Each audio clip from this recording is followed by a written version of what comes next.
Good morning, sir. Can you see and hear us? Yes, thank you very much. Thank you. Good morning, Mr. Reid. Good morning. Can I return once again to the topic of whether the Post Office did not wish to have ownership of or administer any of the redress schemes? You remember we discussed this on day one and we addressed it again on day two of your evidence. I'd like you to consider, if we may, an additional piece of evidence in the light of the answers that you gave. Can we see, please, WITN 0020-0300?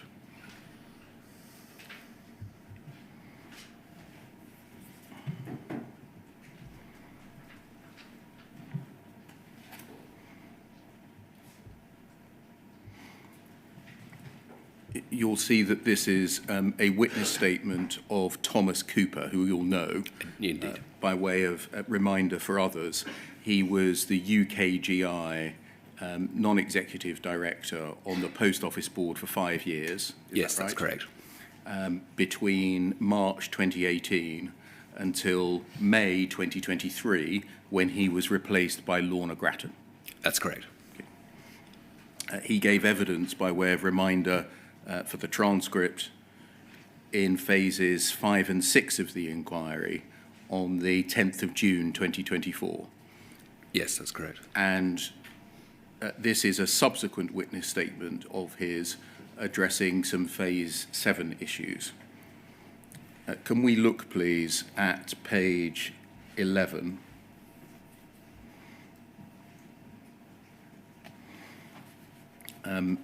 Under the heading Operational Resourcing, and this is part of his statement which addresses the governance of and resourcing of the HSS. And he says, during this phase, there were discussions at the board about how the Post Office would operationally resource the compensation work streams. In spring 2020, the shareholder team contributed to those discussions by providing advice to the department concerning the separation of historical liabilities and compensation matters arising from the GLO from the business-as-usual commercial operations of the company. One option that was suggested was to transfer the management of Post Office's compensation-related liabilities into a newly created separate company wholly owned by His Majesty's government. This would have enabled the Post Office to focus on the strategic and operational issues it faced, whilst in parallel having a dedicated resource set up to deliver compensation to victims of the Horizon scandal. The alternative to this proposal was the establishment of a unit within the Post Office to handle all compensation-related matters. Paragraph 30. UKGI's advice was discussed with Post Office and His Majesty's Treasury, as well as the department. Herbert Smith Freehills assisted the Post Office in preparing its own paper on the topic, which was discussed at the board. The idea of separating the compensation work streams from Post Office received little or no support. The board determined that the Post Office would take responsibility for the compensation work streams itself, rather than pass it to His Majesty's government. It was decided that an internal unit would be set up within the Post Office, the Historical Matter Business Unit, now known as the Remediation Unit. That was set up in July 2020 and had a remit to deliver the legal and compensation work streams flowing from the GLO proceedings. And then just to complete this, having reflected on this decision and reviewed the advice that UKGI provided, as well as the board paper, one thing that's conspicuously missing from both documents is the claimant's perspective. Claimants were not approached to give their view at the time. In hindsight, the lack of trust that the claimants had in the Post Office should have been included as a factor in support of separation. We now know that trust remains a major issue for claimants, one example of which is the GLO claimant's refusal to have the GLO scheme administered by the Post Office. Given that, as of today, significant elements of compensation being delivered to sub-postmasters are being administered by the department, as well as the very significant strain that compensation has placed on Post Office's management, which has lacked the bandwidth to handle the multiple complex issues in front of it, I believe, with the benefit of hindsight, the option of separating the compensation from Post Office should have been considered more seriously. However, at the time, following the successful settlement of the GLO and the participation of the GLO claimants in the design of the HSS, there was a perception at the Post Office that a degree of trust in Post Office had been restored. It's possible, therefore, that even if UKGI's advice and the board paper had identified the issue of trust and captured it fully, the decision may well have been made the same in any event. Just going back to paragraph 30, please. In the third line, Mr. Cooper says that the idea of separating the compensation work streams from Post Office received little or no support, and the board determined that the Post Office would take responsibility for the compensation work streams itself rather than pass it to His Majesty's government. Is that correct? I think recollections do differ. I am very clear that I have contemporaneous notes from May, June and July where the notion... Sorry, and that's 2020? Yep. Where the notion of a good bank and a bad bank was put forward by myself and Carla Stent, and Carla Stent was the chair of the Audit and Risk Committee, and we were quite vociferous about the necessity to separate good bank from bad bank, by which I mean how could we ring fence the different elements of these particular schemes. So I don't support the notion that it received little interest or little support from the board. I think the board were very aware of the amount of work that would be required, let alone the level of trust that needed to be established. So I have a different view and a different recollection.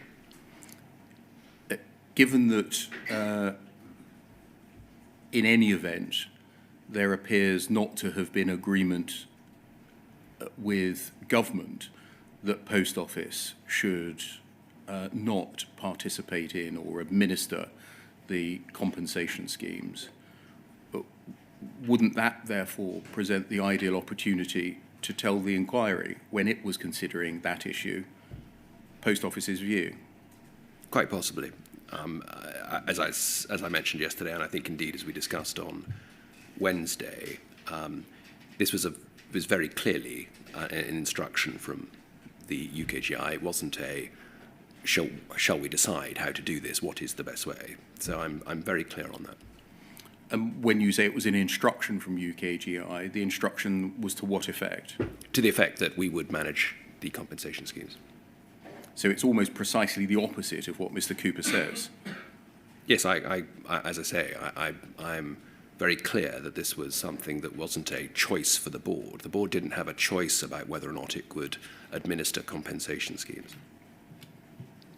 And again, given that that was, on your account, a significant difference with government, why wasn't that ventilated or submitted to Sir Wynne in any of the hearings that we had? It's a good question. I can't answer that.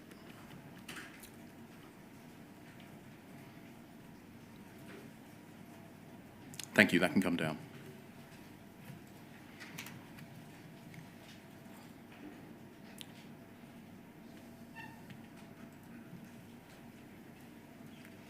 Can we just briefly address a couple of issues on Postmaster Neds? We've done this a couple of times already, a couple of points to clear up.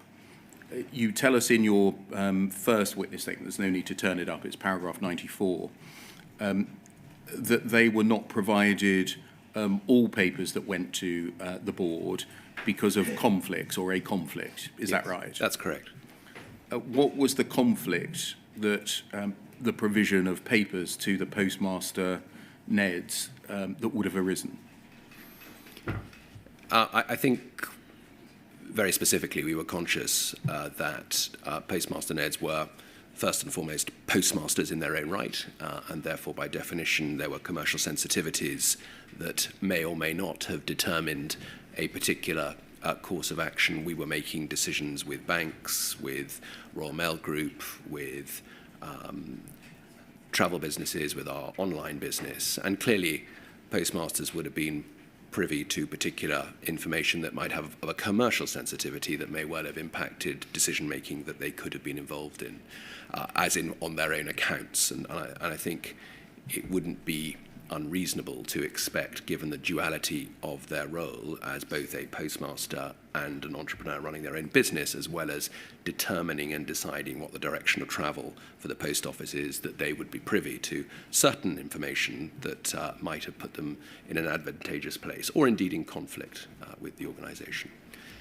Was a similar approach taken to the UKGI NED? Because they had a duality of role. Yes, they did, but they don't have a financial interest per se in the operation of their post offices, as the postmasters themselves do. No, they have a different dual role. They have a different role, yes, clearly. Was it information and papers kept from them? Well, I'd probably put it in a slightly different way. As we saw, I think it was yesterday, we saw, indeed in Project Pineapple, information that was shared with the non-executive directors by Henry was not shared with myself and Lorna. So there was a very evident illustration of that point. I, for instance, don't get the documents that go to Remco, because clearly there would be potentially a conflict for me in that documentation. So I don't think it's wholly unusual to identify conflicts where people may or may not have interests in the workings of the organisation. So I didn't see that as a particular issue. How did it affect, if any, their role, the Postmaster Ned's role on the board, by the non-provision of papers and information? Difficult for me to answer that, in the sense that you would have to ask Elliott and Saf what they felt that they were being excluded from. My sense is that it was very little and very limited in terms of what they were excluded from. If I think back over the last 3 years where we have been in a board meeting where either they've had to excuse themselves or leave the room because of conflict, I genuinely wouldn't be able to identify any specific issue, any specific time. You tell us in the same statement, it's paragraph 98, that both the current Postmaster Neds were consulted on how to approach the next round of NED recruitment. And based on their input, the criteria for the role have been rebalanced and made more objective and clearer. What was unbalanced and or unobjective about the previous criteria? I think what we've learnt, sort of specifically in terms of the first term that the postmaster non-executive directors have done, is that there are ways to improve both the process of recruitment, both the expectations of the role, both the level of training and support that we can provide. So there were a range of different issues that we wanted to improve, and it was those that we discussed with Saf and with Elliott. How does the selection process work? What are the expectations of the role? So, for instance, we've talked quite extensively here about the commitment that the non-executive directors, the NEDs, have made. So I don't think it was anything particularly specific. It was about refining and getting their view on how the job and how the role could be done better, and I think that's what we've taken forward. Both of them, I'll give the cross-references, no need to display. Mr. Jacobs, WITN 111800100, paragraph 14, and Mr. Ismail, 111700100, paragraph 150. Say in their written evidence, and they've repeated it in their oral evidence, that the amended criteria mean that they have not been shortlisted for reappointment when they applied to stand again. Is that right? The change in criteria meant that they were not shortlisted when they applied to stand again?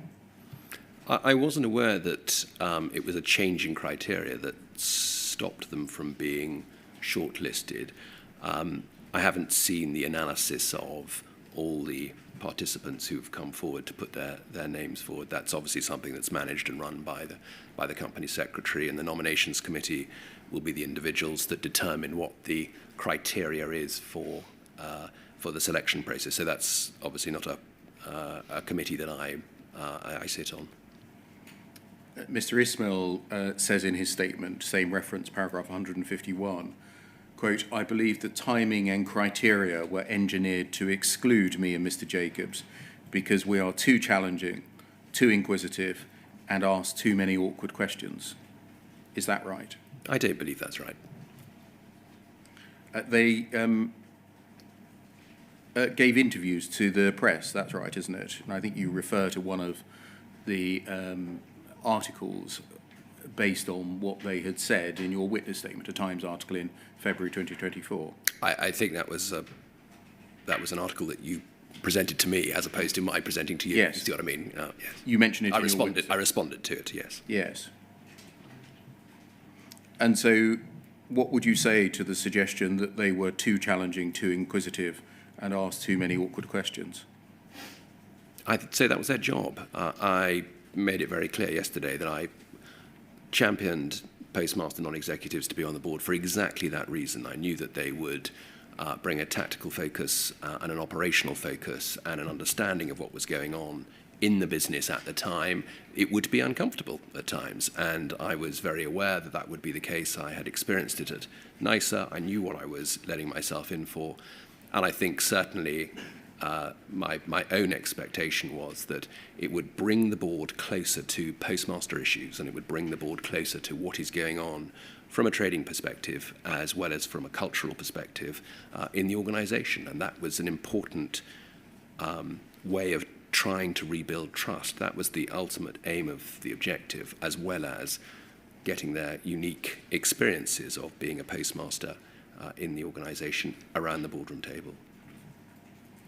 What would you say to the suggestion that Post Office did not listen to the postmaster non-executive directors, marginalised them after it had appointed them? They got frustrated and went to the press, and Post Office therefore made it difficult for them to effectively stand for re-election by amending the criteria. I disagree with that. I absolutely refute that allegation. I think it's right that exit interviews were conducted with non-executive directors. Is that right? That's correct. Can we look, please, at poll 00448681?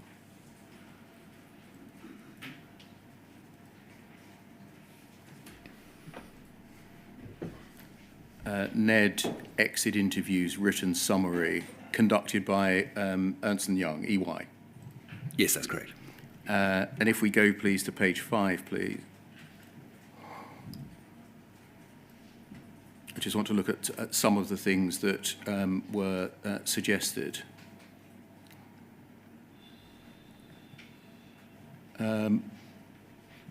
Top line, I found it a challenge being on the Post Office board. It can feel like a puppet board where we don't have real decision-making powers while actually having a lot of responsibility. And then further down, just under the line,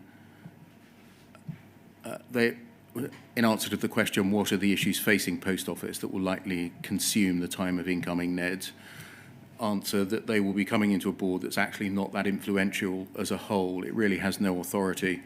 It just really rubber stamps decisions made elsewhere. And then over the page to page 6, please. And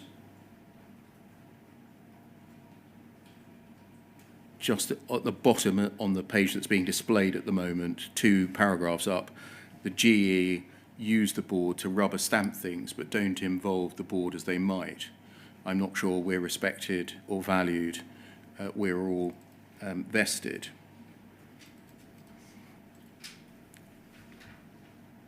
There isn't the level of trust in the GE, nor are we trusted by them. This has resulted in a lack of commitment to minuted actions. Those comments, and I realise I'm selecting Yes. from a large number, comes during your tenure as chief executive, doesn't it? Yes, that's correct, although I think Carla Stent in particular, her tenure was 6 years, So it was partially predated it. indeed. Do you accept the description of the role and function of the general executive, group executive? No, I don't think so. We have and this has been discussed, I think, quite extensively by other colleagues, the range of information that comes to the board and the issues that the board has had to grapple with over the last 4 or 5 years has been quite unique in the sense that there are just a range of priorities that are very difficult to distinguish between. And so it has been difficult to get that level of genuine decision making, I think would probably be the best way to describe it. The sort of broader challenge, I think, is around the effectiveness and independence of the board and whether or not they have the levers and the power to make the decisions that the Post Office needs. I think that is the underlying theme that is being expressed here, certainly in the first 2 or 3 bullet points that you were making. And there is a challenge around that, and that is when you read the context of the entire feedback, that is the underlying theme of why I think individuals have found that they would only stay for 1 term on the board because they felt, I think it's in the first bullet that you made, that they have an enormous amount of responsibility and accountability, but they have very limited and little decision-making powers, primarily because those decisions are either made by the shareholder, stroke UKGI, or they are difficult to influence. And so what's described by these exiting NEDs is not your experience at all of the board? Which particular bit? Well, the 3 that I've read to you. It's a puppet board. We don't have any real decision-making power.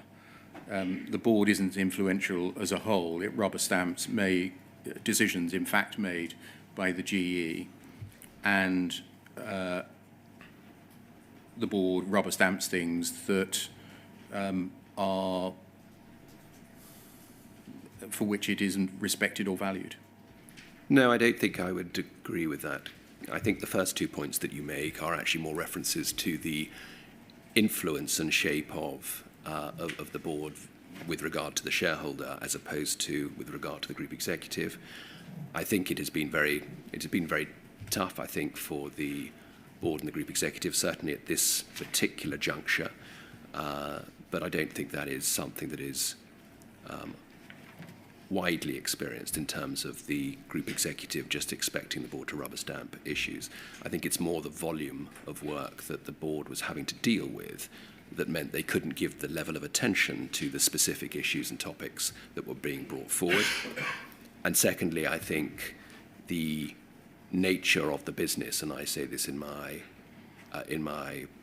original witness statement, or my first witness statement, is that for the 5 years, certainly that I have been in the business, it has been in crisis. And so many of the decisions that have come to the board have been tactical, short-term and reactive, as opposed to long-term strategic, which you would expect from a business that was perhaps under the less under the strain that the organisation has been for the last 5 years.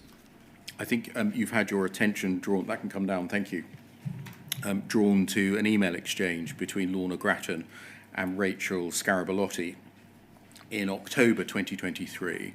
I'm not going to display it unless it's necessary in the interest of time, about the SID appointment, the SID appointment, where Lorna Grattan, expressed the view that it would be beneficial to appoint a woman to give balance to the Post Office board. Do you recall? Yes, I do recall that. I think this is the exchange where Lorna wanted, and I shared this view, that we have an external SID appointed to the board. Did you agree that the board lacked balance and therefore needed balance brought to it by the appointment of a woman SID, female SID? Yes, I think so. So Lisa and Carla and Zarin all left within the space of 4 months, and I think the board would have benefited from an additional female, perhaps a SID as well. Other people have raised concerns about your treatment of women, and I must give you the opportunity to respond to the suggestions that have been made. I'm not going to display them in the interest of time and instead summarise them for you, Mr. Reid. Firstly, Mr. Staunton claiming in March 2024 that you had overseen a culture of misogyny. Mr. Staunton saying that he was aware during his time at the Post Office of a high level of unhappiness amongst a number of the company's senior women. A pattern developing where senior women were not supported in challenging roles. Miss Davis telling him that she had raised the issue of the psychological safety of women in the organisation directly with you, but you were not prepared to take any action. Mr. Staunton noting that Miss Davis was the 5th Chief People Officer during your tenure, which gave him concern about your ability to retain female talent, she having expressed concerns over a job for the boys mentality within your team, and Miss Davis's Speak Up report of September 2023, which included allegations against you, which was subsequently independently investigated by Marianne Tootin, Devereux Chambers. Firstly, did you become aware of concerns regarding your views and approach to women in senior roles in Post Office? Did I become aware? Yes.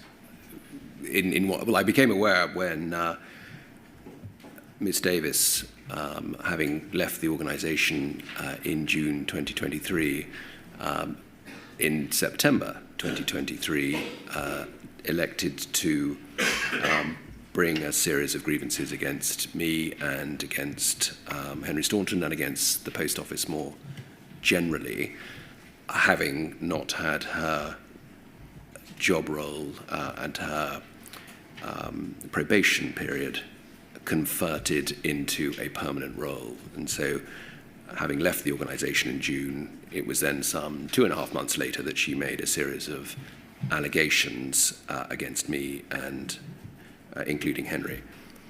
Was that the first time that you became aware of concerns regarding views and approach towards women in Post Office? It was the first time that I was aware that allegations had been suggested that I was fostering a culture of misogyny or anything along those lines.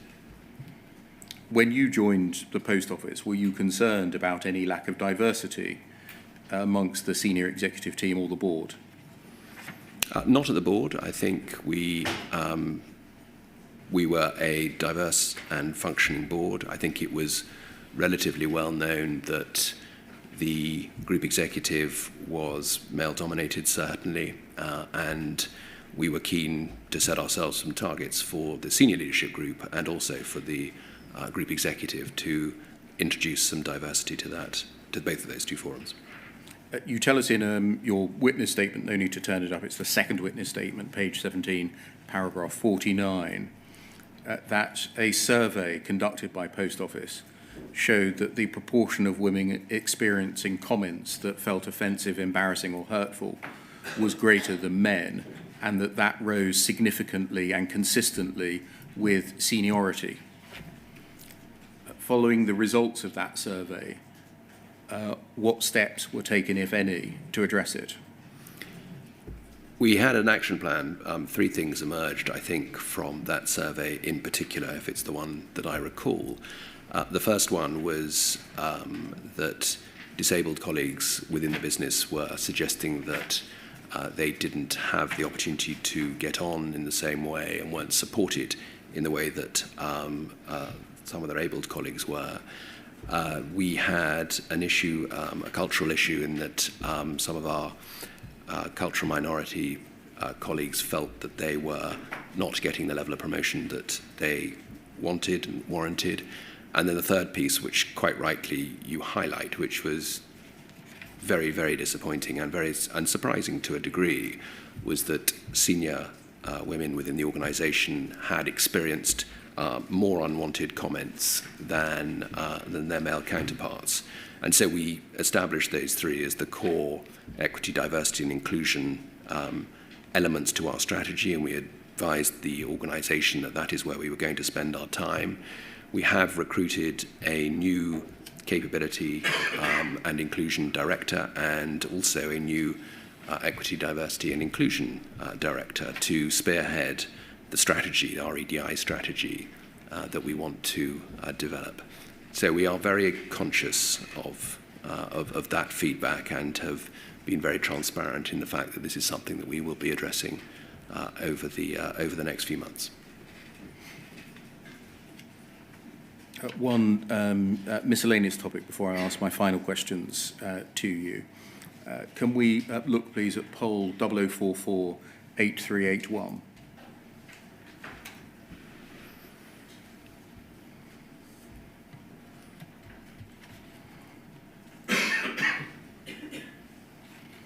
This is a letter you'll be familiar with. It's your letter to the Lord Chancellor.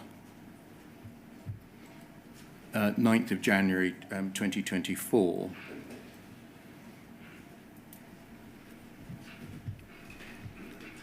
You're familiar with this? I am indeed, that's right. And I'm therefore going to skip over the first three paragraphs. If we scroll down, please. That refers to some work that's been done by external legal advisors, which had identified 30 potential appellants to whom Pole would write, because it would be highly likely that Pole would concede their appeals in the Court of Appeal. The letter continues, a natural corollary of that exercise has been to identify those cases in which, on the information available to us and following the judgment in Hamilton, we would be bound to oppose an appeal. Typically, these cases involve convictions obtained by reliance on evidence unrelated to the Horizon computer system. The number of such cases is very much more significant, 369 with 11 under review, another 132 in which we cannot determine the sufficiency of evidence without more information. This clearly raises acute political, judicial and communications challenges against the very significant public and parliamentary pressure for some form of acceleration or bypassing of the normal appeals process.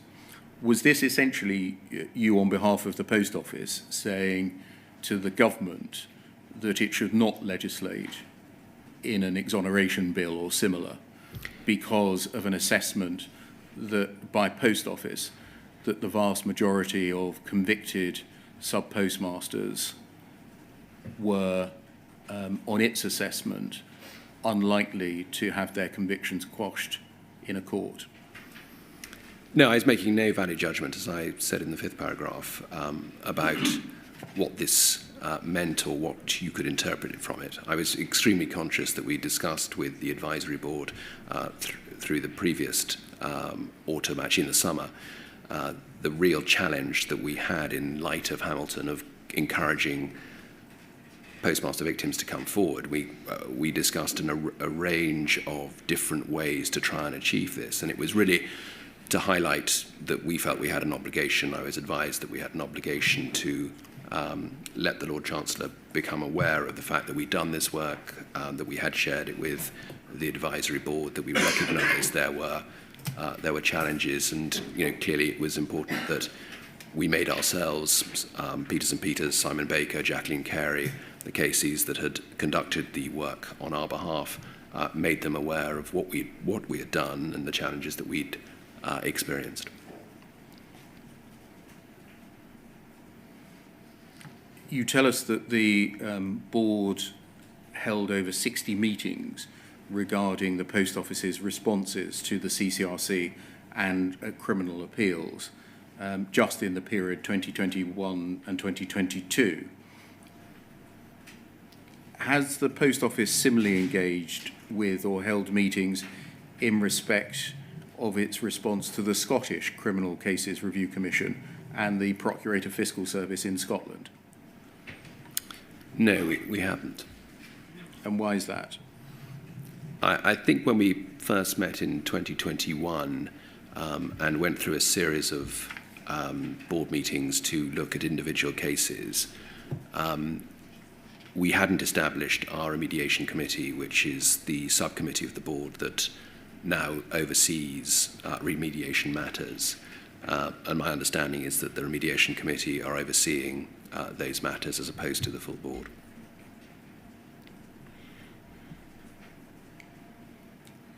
In May 2024, the Lord Advocate made a statement to the Scottish Parliament that due to its conduct, the Post Office was no longer trusted in Scotland and as such had been stripped of its role as a specialist reporting agency in Scotland. But what was the Post Office's response to that?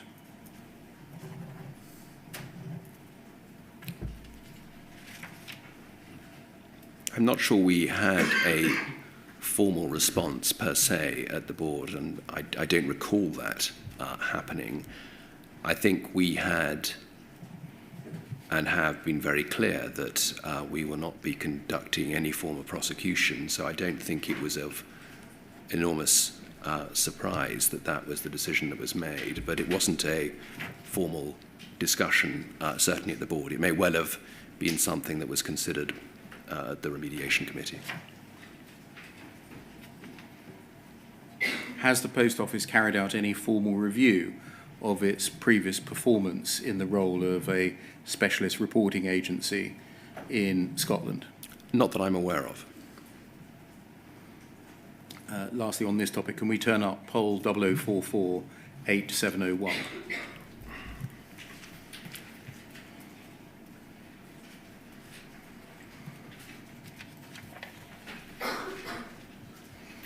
And if we just look at the last page, please.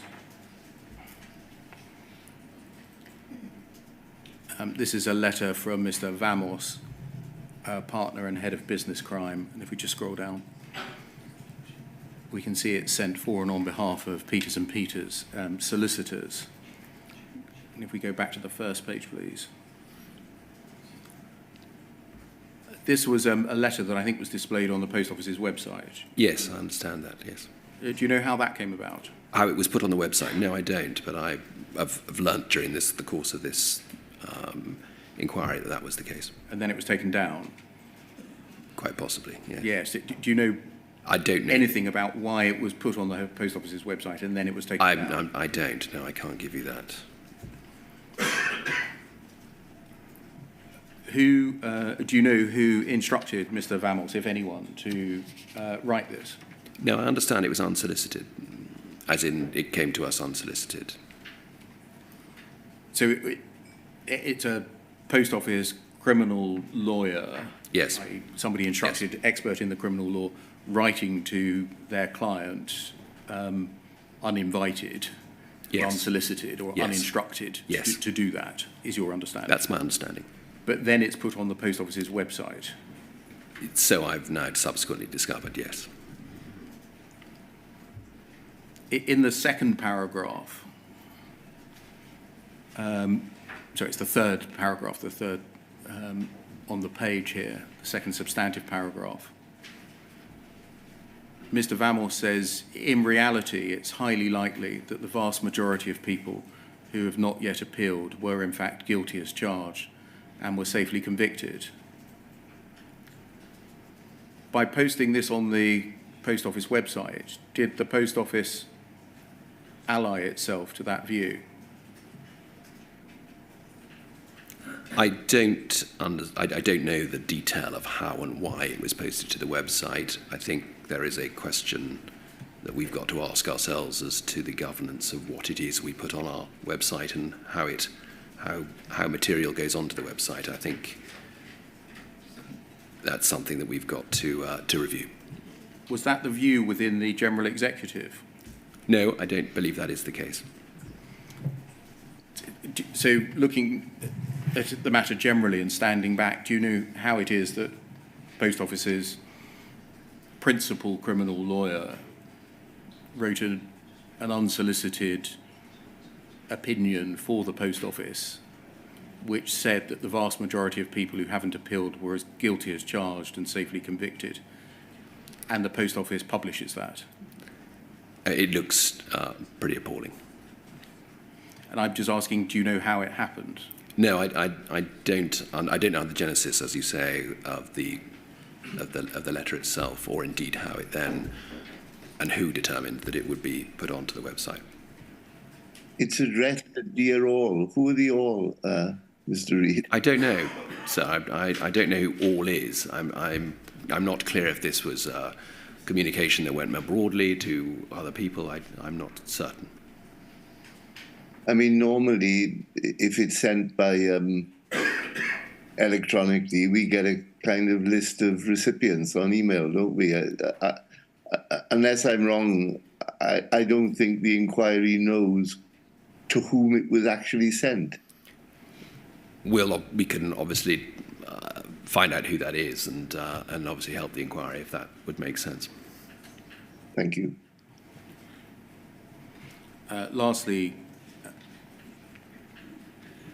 you have heard, I think, a series of witnesses in the inquiry within this phase suggest that your personal grievances about your own remuneration became too significant a feature in your tenure and interfered with your ability to carry out your role. Yes, I've heard that. Are they right? No, I don't believe that to be the case. However, I'm very aware that the furore around my pay and remuneration, and I'm not in any way deaf to that, looks very poor in light of many of the victims who are still waiting for their compensation. And I very much regret that the furore that has exploded as a consequence of that has been a distraction for everybody. To be clear, I'm not asking you questions about whether you thought you were underpaid or not, and nor am I asking you questions about your reflections on how it looks that you were complaining repeatedly about your pay, your salary, and your remuneration package as a whole. I'm asking you, did your repeated grievances and complaints about remuneration become too significant a feature of your tenure and interfere with your ability to carry out your role? No, I don't believe that to be the case. And why? I was frustrated at times, but I don't believe that it was a distraction. I'm sure if you discuss with other colleagues, they would certainly corroborate the fact that it's not something that I was perpetually discussing. There's no question that two of the individuals who have made these allegations have left the organisation under somewhat of a cloud, and so I can understand that that may well be the driver behind why they have made these comments. I mean, to be clear, it's not simply Miss Davis or Mr. Staunton, I think the two people you're referring to. Yes. Saying this. There are contemporaneous materials with you making complaints, saying, for example, am I prepared to make a drama out of this? Yes, I am. I'm prepared to submit a formal grievance. I'm prepared to make a claim for destructive dismissal. My patience has expired. I was frustrated. I was frustrated, Mr. Bear. Yes, I can confirm that that's the case. But I think many CEOs and many individuals operating potentially in a role that, as I described on Wednesday, bears no relation to the one that I was recruited to do, and the complexity and the leadership challenges associated with that role 3 years in clearly was something that was frustrating me, and I vented that frustration. You sought legal advice on your position. Support, well, no, it wasn't specifically legal advice. I did obviously discuss it with other colleagues and friends, not colleagues within the business, but other colleagues. You sought PR advice. As I say, with other colleagues and friends. So, I'm thinking of I'm not going to go to the text messages that you exchanged with Ms Davis, but in one of them you said, I've gained advice on my legal position and PR advice on how I intend to handle this. Did you threaten to resign as CEO unless you were given higher remuneration? No, as I say, I was very frustrated at that particular time, but I'm still very much in role now, so I didn't offer my resignation or tender my resignation or anything of that nature. Mr. Reid, those are my questions. Thank you very much for answering them. So we've now got questions from four call participants, starting with Mr. Steen for about an hour, then Mr. Maloney for about 45 minutes, then questions by Ms. Allen for about 10 minutes, and then questions on behalf of the NFSP for about 15 minutes. So over to Mr. Steen for about an hour. And when you say for about an hour, we've been going about 3/4 of an hour. So that would be a fairly long session. Can we just confirm that the shorthand, the transcriber is happy with that, or will Mr. Steen need to take a break at some point? I've already spoken to Mr. Steen about it and said that he should take a break at 11:30, or about 11:30 when a convenient moment arrives, so that the shorthand writer gets her usual break. Thank you. And sir, I can confirm I've spoken to Mr. Jacobs, who will remind me to take that break at around that time in about 25 minutes. Thank you. Mr. Reid, I think you're aware that I represent a large group of sub-postmasters. I just want to break that down so that you've got an understanding of who it is that's within that group. The large group that I represent includes people from the GLOW claimants at the High Court. It includes people that have been convicted of offences by the Post Office or thereafter, once the Post Office stopped prosecuting people itself.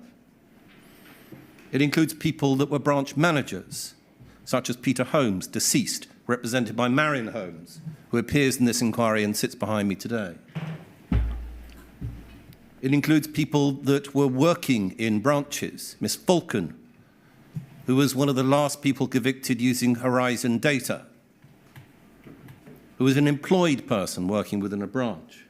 It includes people like Dr. Linnell, a forensic accountant, who in fact was not a sub-postmaster working in a branch, but has devoted a considerable amount of her time and her partner's time in supporting postmasters.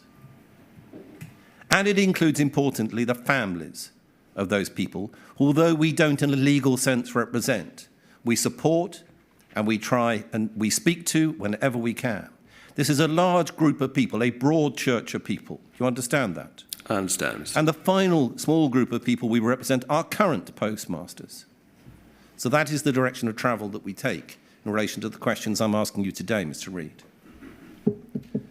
Mr. Reid, shortfall money. Where has the money gone, Mr. Reid? As you've heard in this inquiry on a number of occasions, there have been external forensic accountants looking at this particular problem, trying to assess what it is that has gone and where it has gone to.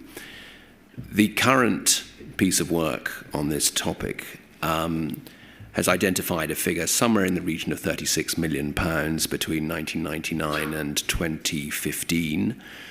The work itself was conducted mainly on an assessment of the HSS and the OC schemes in terms of who has projected what by way of losses.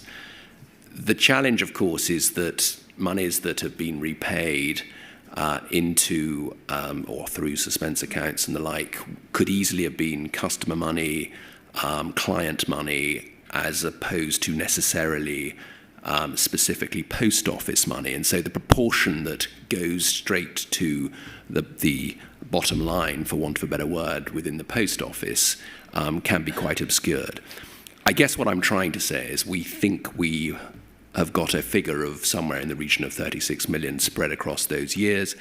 I don't think it is as definitive as we would like it to be. I think the fact that, and it is known as Project Boland within the Post Office, I think KPMG were the last forensic accountants to look at this problem. You'll be fully aware that data going back a number of years is extremely difficult in the Post Office to identify very often.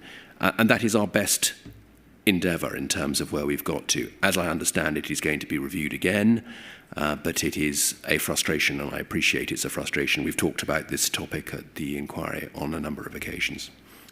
You're right, Mr. Reid. I've raised this time and time again. Indeed. Witness after witness.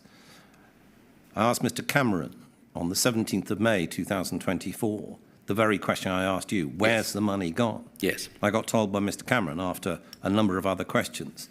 Well, I think, ask Nick Reid. He's the CEO. He said, I'm not saying that he's the one who's going to do the work, but he's the one that can marshal the resources and make it a priority and ascertain if it is possible at this time of day, he said, to go back as far to 2005 or indeed before. So these efforts to track down this money that Sir Anthony Hooper, Sir Alan Bates, Kay Linnell, Dr. Linnell, Second Sight have been going on about for so many years, over the decades. When did they first achieve a priority within the Post Office? Trying to identify where the funds were. This project has been running for some time, and Mr. Cameron is very aware of it as well. Under his tenure as the CFO, clearly it fell within his remit.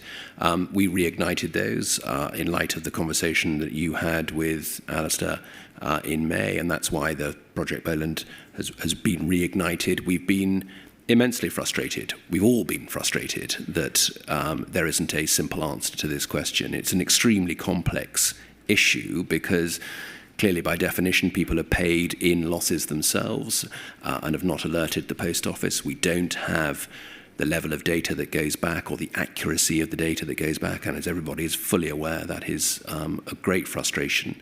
And as I say, this is predominantly based upon what victims of the scandal have told us through the HSS and indeed through the OC, and our attempt to try and understand from that mechanism. It isn't satisfactory. Mr. Reid, the shortfalls, the shortfalls and the paying off of shortfalls continues. You know that the YouGov report that was commissioned by the inquiry has received consultation responses demonstrating that people are still paying off shortfalls. Do you understand that? It's very frustrating that people Do you understand that, Mr. Reid? It's not about your frustration. Do you know that to yourself? I'm aware that people are paying for shortfalls. We've made it very clear that the review and dispute button and the branch support centre will help individuals to understand where discrepancies have occurred. And as I said yesterday on a number of occasions, we are not forcing individuals. There is a presumption of innocence, and it's really important that that message lands. We have struggled to engage more broadly and communicate more broadly with many postmasters, as we discussed yesterday going through the YouGov survey. But I'm very, very clear, and you can hear it from me in this forum, that we are not enforcing people to make good losses. We are suggesting that where there is an issue that they do not understand, we help them to try and understand, and if we can't understand, then we move on. Currently, when a sub-postmaster pays off a shortfall, is it investigated? Now, be careful about the answer to this. There's the dispute button, yes? There is a review and dispute button. If someone presses the dispute button, review and dispute button, then it seems that the current policies mean that there's an investigation. Do you agree? When you press the review and dispute button, it goes through to the branch support centre, and we try and work out with the postmaster what is the issue. Right, so the answer is actually yes. You could have done that with a yes. Okay, next one. when a sub-postmaster calls the helpline and says, look, I'm having a problem with the account and trying to balance, and there seems to be a discrepancy, is that investigated? Yes or no, if you can, please, Mr. Reid. Yes, it is. Right. Let's look at the other type of shortfall then.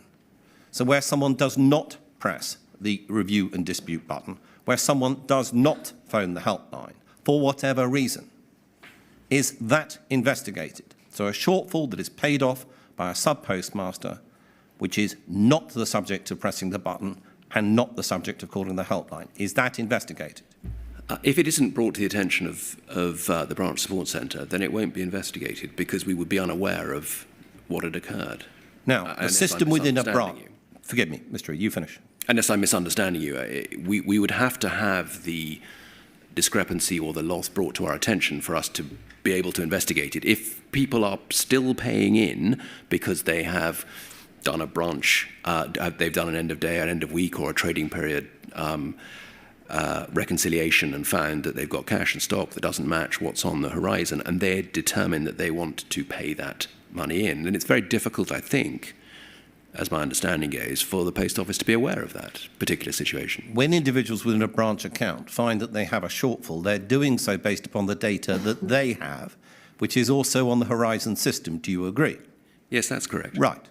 So is it possible for the Post Office to start looking at shortfalls that occur within branches that are then paid off? So what I mean is this. Individuals who are currently paying off discrepancies that they find, that you know about through the YouGov report at least, that is still happening. Why doesn't the Post Office actually start to analyse the shortfalls that are occurring on their accounts?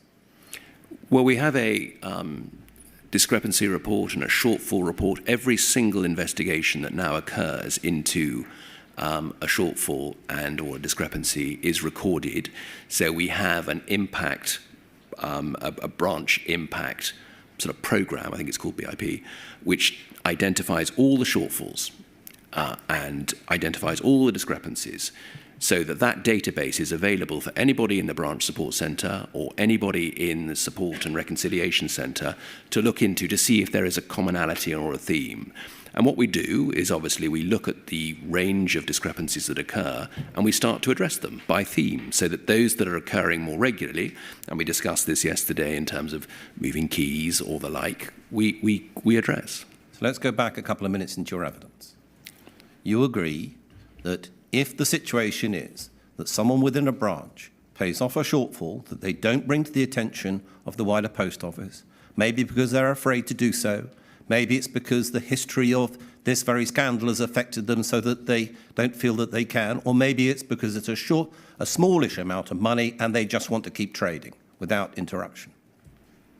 Maybe for any one of those reasons that they don't bring it that way to the attention of the Post Office could be monitoring this, but isn't. Do you agree? No, I don't. I don't really understand your point, because we're very clear that if you have a discrepancy and you don't understand the genesis of that discrepancy, then you must ring the branch support centre, you must press the review and dispute button, and we will help to understand why that is the case. I'm very clear that it's a presumption of innocence here, and we will get on and support people, and we are doing considerably different work to understand the root cause of the issues and make sure we fix them. So Mr. Reid, that's the corporate... Maybe we're at different across purposes here. But no, I don't think we are, Mr. Reid. That's the corporate message that you're spouting. The corporate message is we're trying to change. We're trying to be different from what we used to be. We're trying not to browbeat the sub-postmasters. We're hoping that we're not prosecuting anybody. Those are the messages that you're essentially trying to get out, okay? But it is clear from the YouGov report that particularly long-term sub-postmasters are still paying off shortfalls. You know that, don't you, Mr. Reid?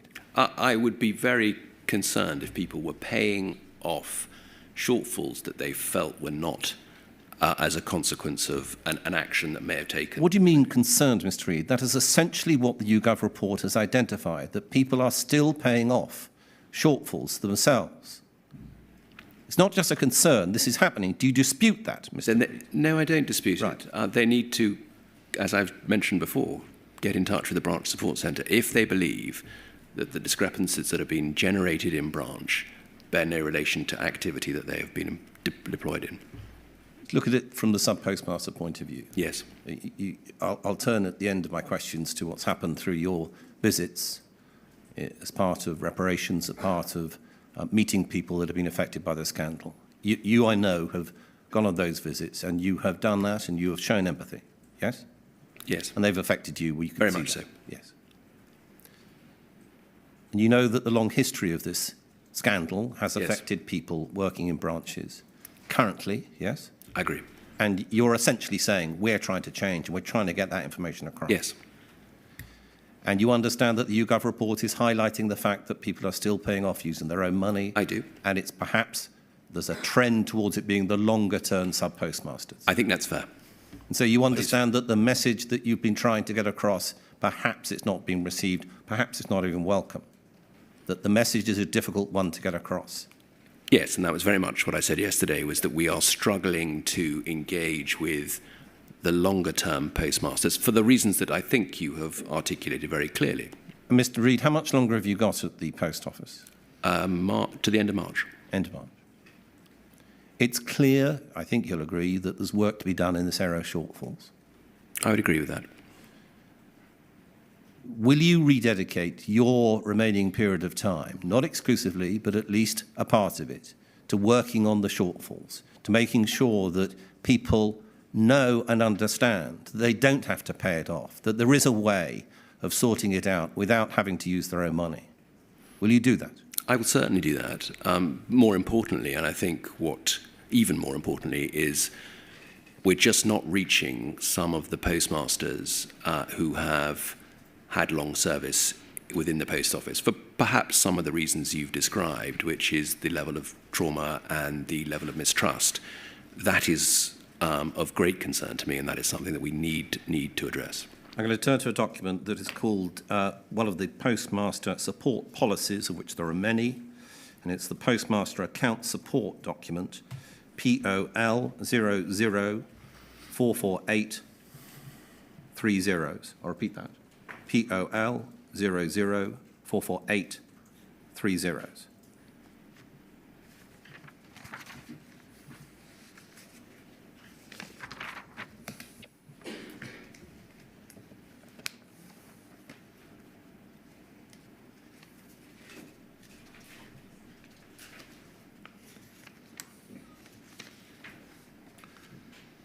Now, Mr. Reid, you may have some familiarity with these documents if on the original they're bright red, as they come on the screen, that right. they appear to be rather dark. And we can see that this one is version 4.0. In fact, there's a slightly later version, but they don't appear to differ. This one is Postmaster Support Policy, Postmaster Account Support. And can we go, please, to page 8 of this document?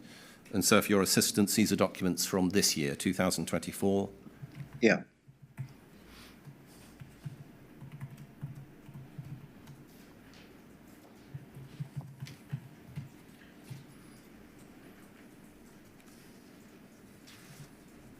Could you scroll down to, on that page, I think it's called The Risk, the title is The Risk, which is paragraph 2.5.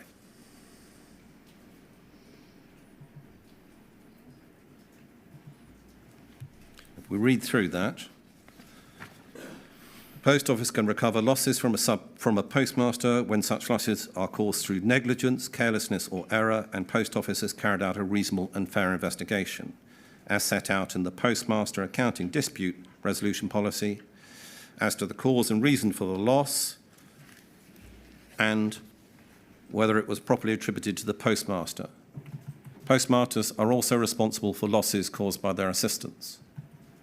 Now let's start with the last sentence. That seems to be an echo of the past, with postmasters being asked to account for the losses caused by their assistants. Is that quite right? I think it needs further clarity in terms of what does that specifically mean. I think my interpretation of this is that the postmaster must be responsible, obviously, for the assistant, the level of training, the level of responsibility, and the conduct of the individual. I think the inference here is not quite appropriate. No, yeah, it needs tightening. Needs a bit of work, you might say, Mr. Reid. And the starting point of this part at 2.5 is Post Office can recover losses from a postmaster when such losses are caused through negligence, carelessness or error. So the system's still saying to sub-postmasters that what can happen is that we may pursue you for losses. A tenor of your evidence yesterday was that perhaps we don't do that. What do you think about this policy? Well, I think, as we said yesterday, one of the first things that we need to do is make sure that negligence, carelessness, and or error is described very clearly, as in what does it mean? So as an example, negligence might be leaving the safe door open during the middle of trading in a busy branch. As an example, that could be considered or deemed negligent. But I think it needs a lot more clarity in terms of what is it that these statements actually mean, and how and who is interpreting them, and what are the implications of those interpretations. So I think well, I'd agree with you in that sense that there's more work to be done. I asked a whole series of questions this morning about shortfalls and people paying them off. What may be the cause of it? It's this type of messaging, which says that we may still go after you, that still exists this year within the Post Office, doesn't exactly help, does it, Mr. The tone is inappropriate. Can I go to a different document, please? This is a document which is another postmaster support policy, so there are quite a few of these. This one's contract termination.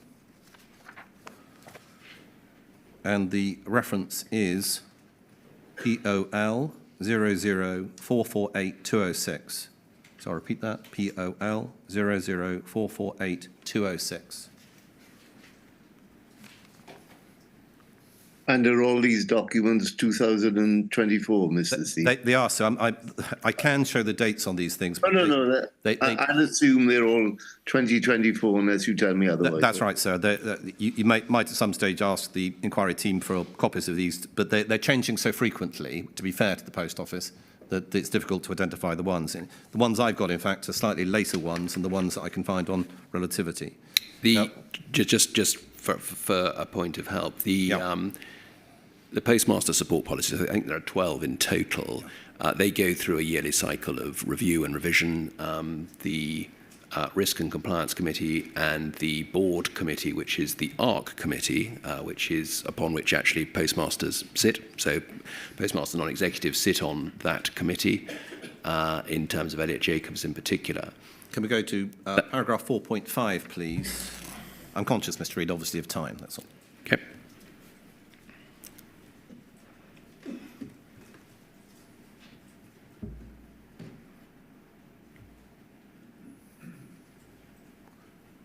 So it should come up as repudiatory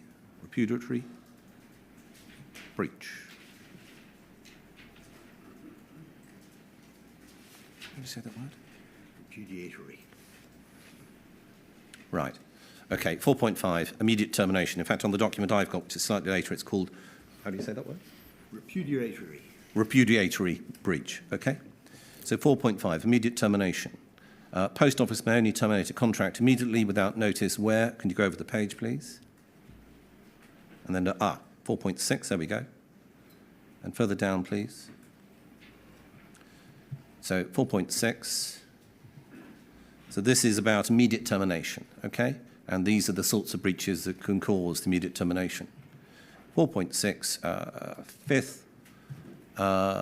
fifth bullet point down, where discrepancies of a significant value have been caused by the negligence, carelessness or error of the postmaster, resulting in a loss to Post Office and which have been fully investigated by Post Office. Okay?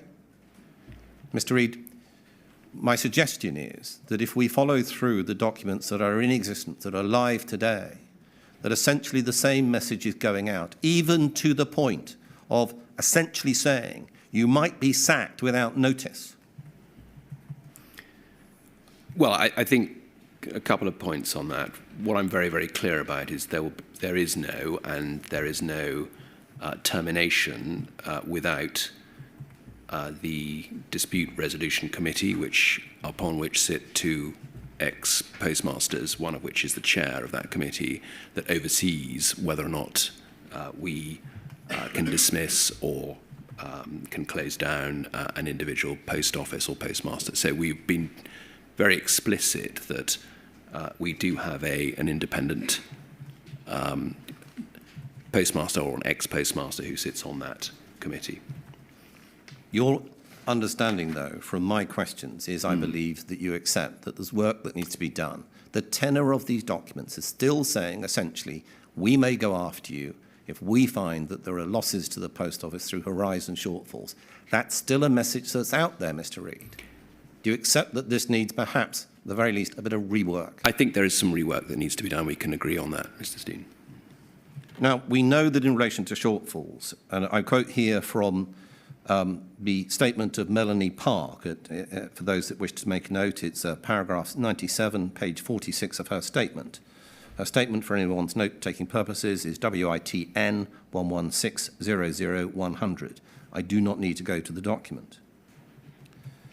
Ms. Park will be giving evidence later in this inquiry, says, however, a branch is prevented from completing the trading period end process and moving into the subsequent trading period if it has not actioned all transaction corrections, either by accepting them or using the RD function in Horizon and or has a balance remaining in the local suspense account. Now, as I understand it, what Ms. Park is going to be telling us, therefore, is that unless you sort out the shortfalls, you can't keep on going. Okay? No, she's not going to tell you that. Okay. We'll ask her those questions. Yes, you can. All right. One of the contractual requirements, and if we needed to, we can go to it in the policy documents, is that the branches, the sub-postmasters, comply with visits from the branch assurance teams. That's correct. Ms. Park says about that, paragraph 55 this time, I would also like to make clear that no member of any team that might ultimately investigate a discrepancy arising from a branch assurance visit will be present during the branch assurance visit. Okay? So I repeat that. Yes, please. Or rather mangle it. She's saying this. I'd also like to make clear that no member of any team that might ultimately investigate a discrepancy arising from a branch assurance visit will be present during the branch assurance visit. Okay? That's correct. So she's talking about essentially separations of teams. So let's add this all up together. We've got sub-postmasters who are subject to a contractual requirement to cooperate with visits from the branch assurance team. Yes? That's correct. The branch assurance team may refer matters to an investigation team within the Post Office. Yes, to the branch support and reconciliation team. And Mr. Beer yesterday asked a number of questions about the contract and about whether the terms used within that contract, investigation teams, was appropriate. And you said yesterday, again, that needs work. You agree, and you recall that? I do recall that. Yeah. Then we have the policies that we've been looking at today that again need work, which appear to be saying, look, to the sub-postmasters, we may still go after you for losses. Yes? Again, all needs work. Yes, I mean, we've got more to do. There's always Yes. work to be done. From the sub-postmaster point of view, it might be said that whatever you call the branch assurance team, you could call them the Butterfly Club, Mr. Reid. It will still be seen as being part of an investigation by the Post Office into shortfalls that may lead to their contract being terminated. That is the message that comes across if you look at the system, Mr. Reid. And that's the message which I think you're saying you don't in fact want to come across to sub-postmasters. I certainly don't want that message to come across to sub-postmasters. I'm also very clear that the branch assurance team do one thing and one thing only, and that's basically a stock check. They will count the stock and they will count the funds. They won't do anything else. They won't investigate anything. They have no accountabilities. They have no job role associated with anything other than a cash and stock check. If we haven't made that clear for folk, then we need to be much clearer in doing so.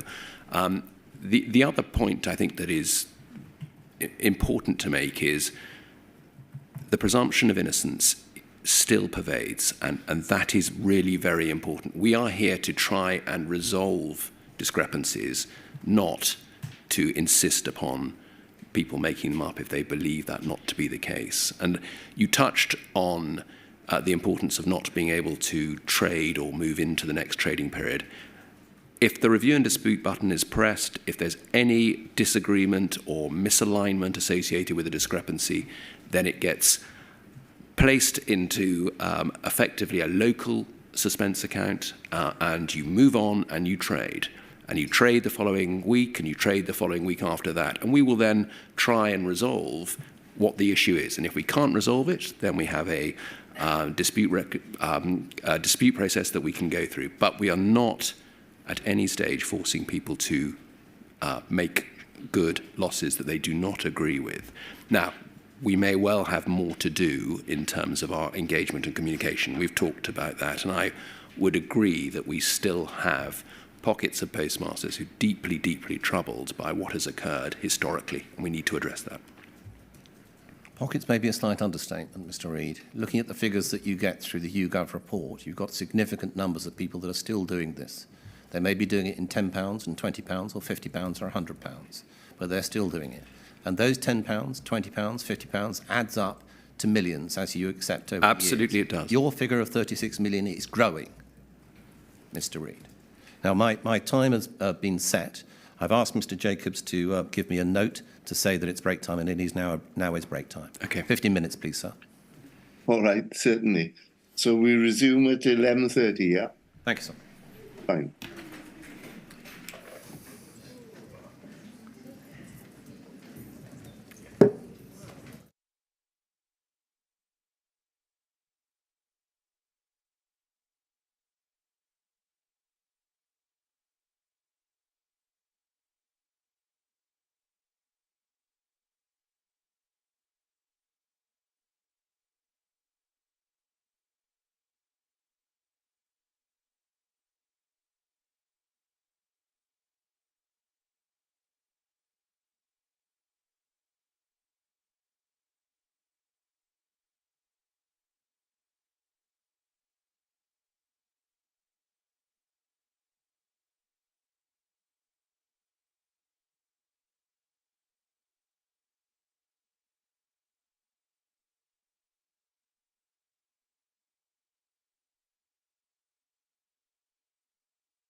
I think Mr. Steen will notice that the chairman has reappeared. I'd like to thank Mr. Beer for pointing that out. Mr. Reid, the background to this inquiry, the background to this scandal, it's all been about the withholding by the Post Office of information that would have assisted sub-postmasters, that would have assisted people that were being investigated, that would have assisted people that were going through the criminal courts or the civil courts or through audits. That's the background. Do you understand that from the horizon? Yes, of course. If I call them the Fraser judgments. Yes, of course. I hope Lord Justice Fraser will forgive me. Yes. Have you ever kept back information that would assist in the investigation of matters either through criminal courts or through audits? No. No? Because you no doubt understand the ramifications of doing such. That's correct. Yet we know that Mr. Patterson wrote a letter. Mr. Patterson, I think, who's the European director of Fujitsu, worldwide company, wrote a letter on the 17th of May of this year saying that Fujitsu will not support or any pursuit of any enforcement action, civil or criminal, against sub-postmasters. And it was a pretty clear letter, finishing with the line, it should not be relying on Horizon data as a basis for such shortfall enforcement. Okay? Now, you went through this correspondence with Mr. Beer, and I won't redo that. So we know that there was further communication between yourself and Mr. Patterson. All right. And we know that Mr. Railton gave evidence and says that he's going to take up this particular cudgel or this particular stream of correspondence with Mr. Patterson, and he's going to attempt to deal with it as well. All right? You'll recall that yesterday, Mr. Beer was asking you questions about a meeting of the SEG, that's the Strategic Executive Group. That was a meeting on the Wednesday, 26th of June 2024, starting at 11 a.m. And it was a discussion document that put forward by Ms. Gray and Mr. Bartlett, which was disclosure to support police investigations. You recall that? I do recall that. Now, let's ask the specific question. Had you, by the 26th of June 2024, disclosed to Ms. Gray and Mr. Bartlett the correspondence that you received from Mr. Patterson on the 17th of May 2024? Yes, she was aware of it, yes. Had it gone to the board? As I said yesterday, it was discussed with Mr. Tidswell, who was the acting chair at the time, and with Lorna Gretton, who, as you know, is the shareholder representative. I don't think the full board had seen it. It was, as I say at the time, it was correspondence between two CEOs as opposed to a board-level decision. Now, Mr. Relton gave evidence saying that he had seen this correspondence as part of his pack, his evidence pack, before giving evidence. He clearly hadn't seen this document and this correspondence that you'd had with Mr. Patterson at Fujitsu. How come the new chair at the Post Office hadn't been told about the correspondence with Mr. Patterson where the Fujitsu company supporting, creating essentially and running the Horizon system is saying, don't use our data? How come that hadn't got to Mr. Railton? I don't think we saw the engagement with Mr. Patterson in quite the same way as you have, and I think the point that I was trying to explain to Mr. Beer and to Sir Wynne was that this was more of a spat than anything else. I don't believe that it was the degree that you're suggesting here and now. I think we were quite affronted, obviously, by the communication that we received from Mr. Patterson, and that was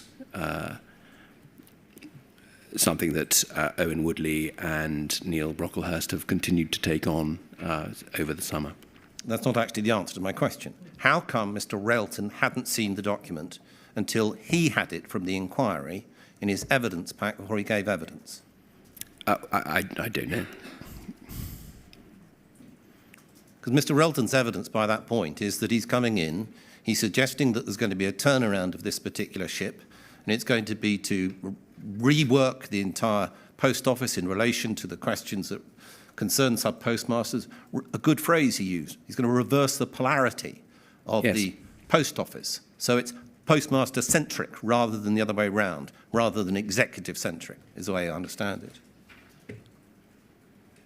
He's also looking into the question of the Horizon system and whether NBIT should go ahead, whether it should be replaced. It seems that it should have been information that should have gone to Mr. Relton, and you don't know how it was missed. Quite possibly. Now, you've explained in one of your answers, just given, that, well, you thought this was a bit of a spat, that was your word. A spat between, and then you go on to say, however it came about, maybe between two CEOs. Did you, regarding that correspondence, take advice from a criminal lawyer? I took advice from my general counsel. That's not the answer to my question, unless general counsel turns out to be a criminal lawyer. It could possibly be that her training is in criminal law. I'm not sure. Right. Did you purposefully decide, well, this is something that has a relevance to investigations. This is something that may be important to what's going on with the police, which you're learning about through the SEG meeting on the 26th of June. Did you decide, I better run this by a criminal lawyer? No, I didn't decide that at all. I decided that I would take the guidance of my interim chair, who is as a lawyer, and also the general counsel, and the shareholder representative, and describe what it was that I was communicating with Mr. Patterson. Did you take advice on this document from Ms. Gallifant, King's Counsel? I don't ask for what the content of that advice was. I ask you whether you went to her. Ms. Gallifant, Nicola Greeny, King's Counsel, Simon Baker, King's Counsel. They are all King's Counsel instructed by the Post Office and dealing with different aspects of this inquiry. Did you go to them? I don't. Saying, I've had this letter from Mr. Patterson at Fujitsu. It concerns me about disclosure. What should we do with it, or something similar? I don't know whether the email trails have been disclosed in their entirety, but they may well have been. And therefore, what guidance that General Counsel took, I can't tell you that. And when you get to the June meeting, which is the SEG meeting, which is a meeting that is discussing the question of disclosure to support police investigations, when a document is being put forward in relation to that, did you or anyone around you say to themselves, we better have a word with those police investigations and make sure that they're aware of this correspondence? No, I don't believe we did that. I think I go back to my question. Have you been involved in the withholding of information that may be relevant to investigations that are ongoing? No, I haven't. Well, it seems that your answer is a yes, Mr. Steen. I have. Well, I don't believe that to be the case, Mr. Steen.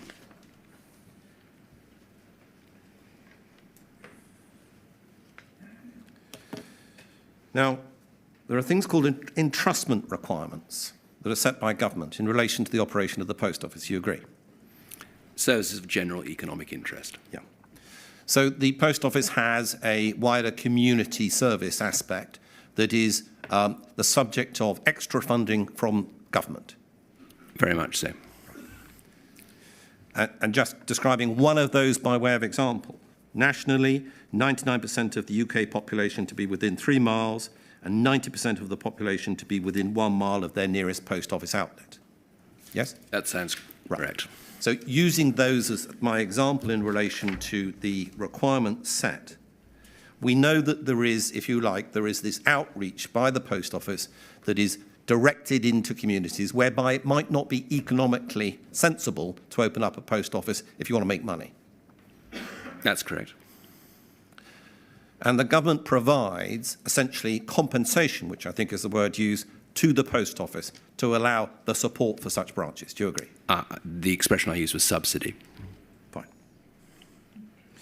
Now, in your statement, you refer to a review by the government to undertake a review of its policy for the Post Office. And you refer to a letter from Mr. Kwarteng, Member of Parliament, I can't remember whether he's still elected or not, who was then the Secretary of State for Bays, dated the 11th of March 2022. Can we go to that letter, please? It is POL 00448-435. That's POL 00448-435.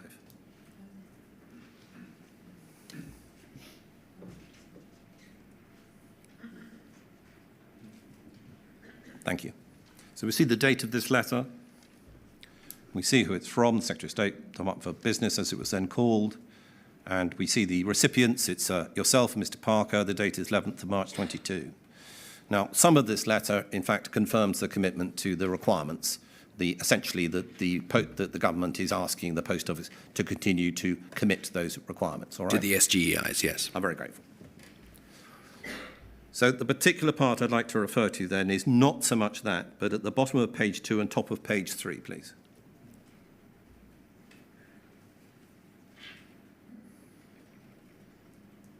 Thank you. So keeping in our minds the date, the 11th of March 2022, we've got this. Future policy framework for the Post Office. Finally, I recognise the need to consider the policy framework in the context of the changes to the wider environment and the new challenges you face on top of COVID-19 and ongoing work to resolve historical matters. It is crucial we develop a sustainable long-term approach for the network, and I look forward to working with you on this review. Okay? Yes. Now, that appears to be, from what I understand, the review you're referring to in your statement, which was requested by the Post Office. Looks like it, Yes, it does.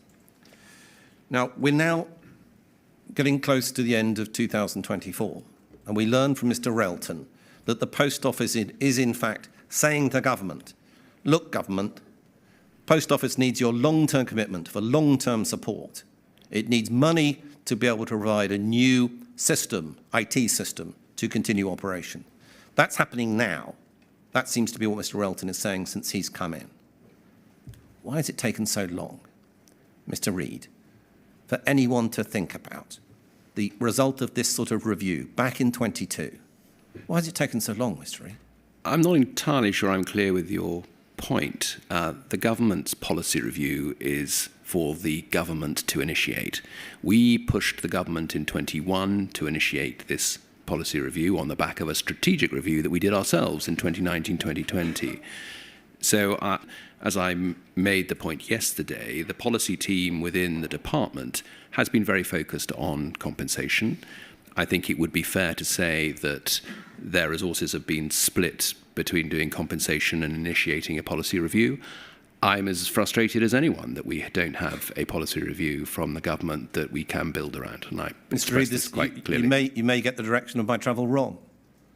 Not an attack upon the Post Office necessarily. Why has it taken so long for government to actually start thinking about the strategic direction of the Post Office in terms of the way that Mr. Relton was talking about, the funding commitment, the long-term funding commitment? Why has it taken government so long to wake up? I think you'll need to address those questions to government. Mr. Reid, you've been in post now for 5 years. Yeah. Tell us what you think has been happening with government. Why has there been a government failure to essentially support the sub-postmasters to make sure that they understand that there is a long-term life for the Post Office? Or why don't you sell it off to Amazon, as Sir Alan suggests? I think, looking back to the comments that Henry Staunton made when he was in front of this inquiry, there was a determination to get through to the election, and then from the election to reset the Post Office. And I think that was certainly the direction of travel that was indicated by the Permanent Secretary 18 months ago. So I think that is probably the underlying driver behind this. I'm very confident that Mr. Railton's enthusiasm and sense of purpose is going to drive the government hard on this, and he made that point very clearly earlier in the week. And I fully expect that the government will obviously get hold of the strategic review, and I hope that they will dovetail that in, as we discussed yesterday, to their own policy review, and that we come up with a sustainable strategy, long-term sustainable strategy for the Post Office. Mr. Relton implied on Tuesday that that would be in the next 2 or 3 weeks that the department would respond to that, and I look forward to hearing. See, that evidence from Mr. Relton was remarkably tight to the timing of his evidence, and indeed yours. So it seems that just before he was giving evidence that something was done. Was it a letter that was sent to government saying that you need a commitment from government to full funding? Who compiled the document that was sent to government? Was it another organisation? Was it the Post Office working with another organisation?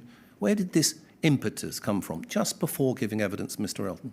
Mr. Elton has been very clear that the terms of taking on the chairmanship of the Post Office was that we would do a strategic review. He was very clear about that, and that was part and parcel with his signing up to be the interim chairman. As a consequence of that commitment from the government, he engaged with Teneo to do a full strategic review of the organisation. They said it would take 4 months. The conclusion of that 4 months is literally about now. So the timing is not unique in that sense. It's exactly what was laid out in the Teneo work that started back in June. So the timing and the question of the timing relates to Mr. Elton's appointment. Correct.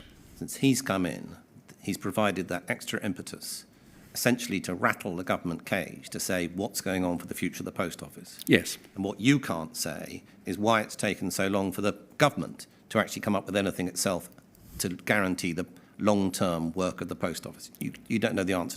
As I say, I think the policy team has been very focused on driving compensation, and that is why they have not taken the policy review forward in the way that I'd articulated yesterday and the day before, which was the first time we would have had a policy review since 2010. Right. Well, we've got some government witnesses coming along and past ministers. So I look forward to asking them questions about that.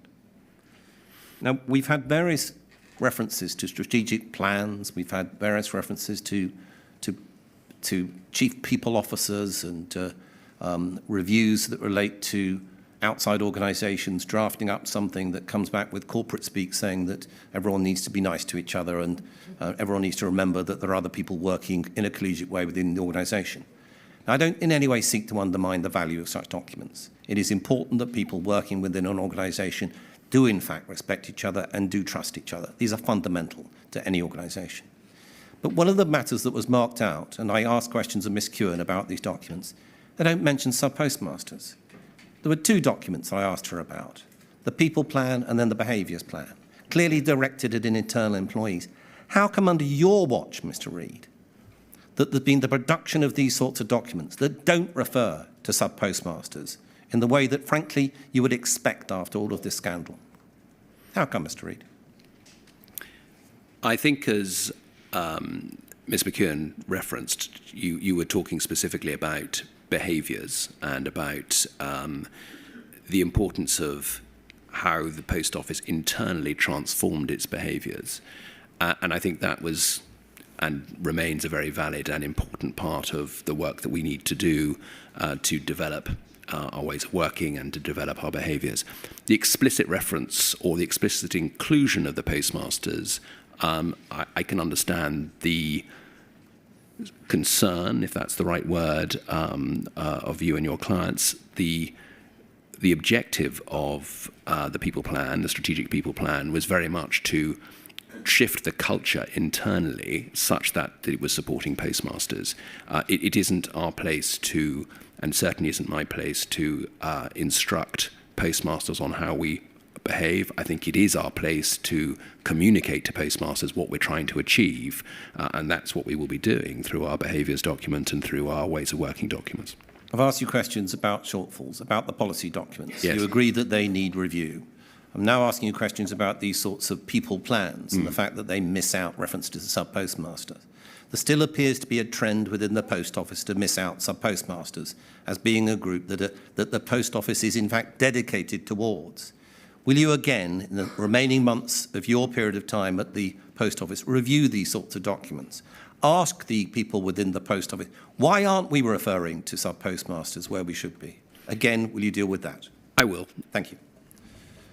Now, Mr. Elton's evidence was something that was set out so that we understand and we wait the result of the review and the discussions with government, whereby there's going to be this recommitment, rededication of the sub-postmaster, of the Post Office towards sub-postmasters.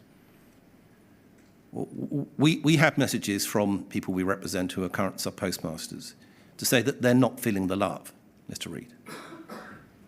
Let me read one. As a person who is still working behind the Post Office counter, acting postmaster at the same branch that Post Office broke me as an individual.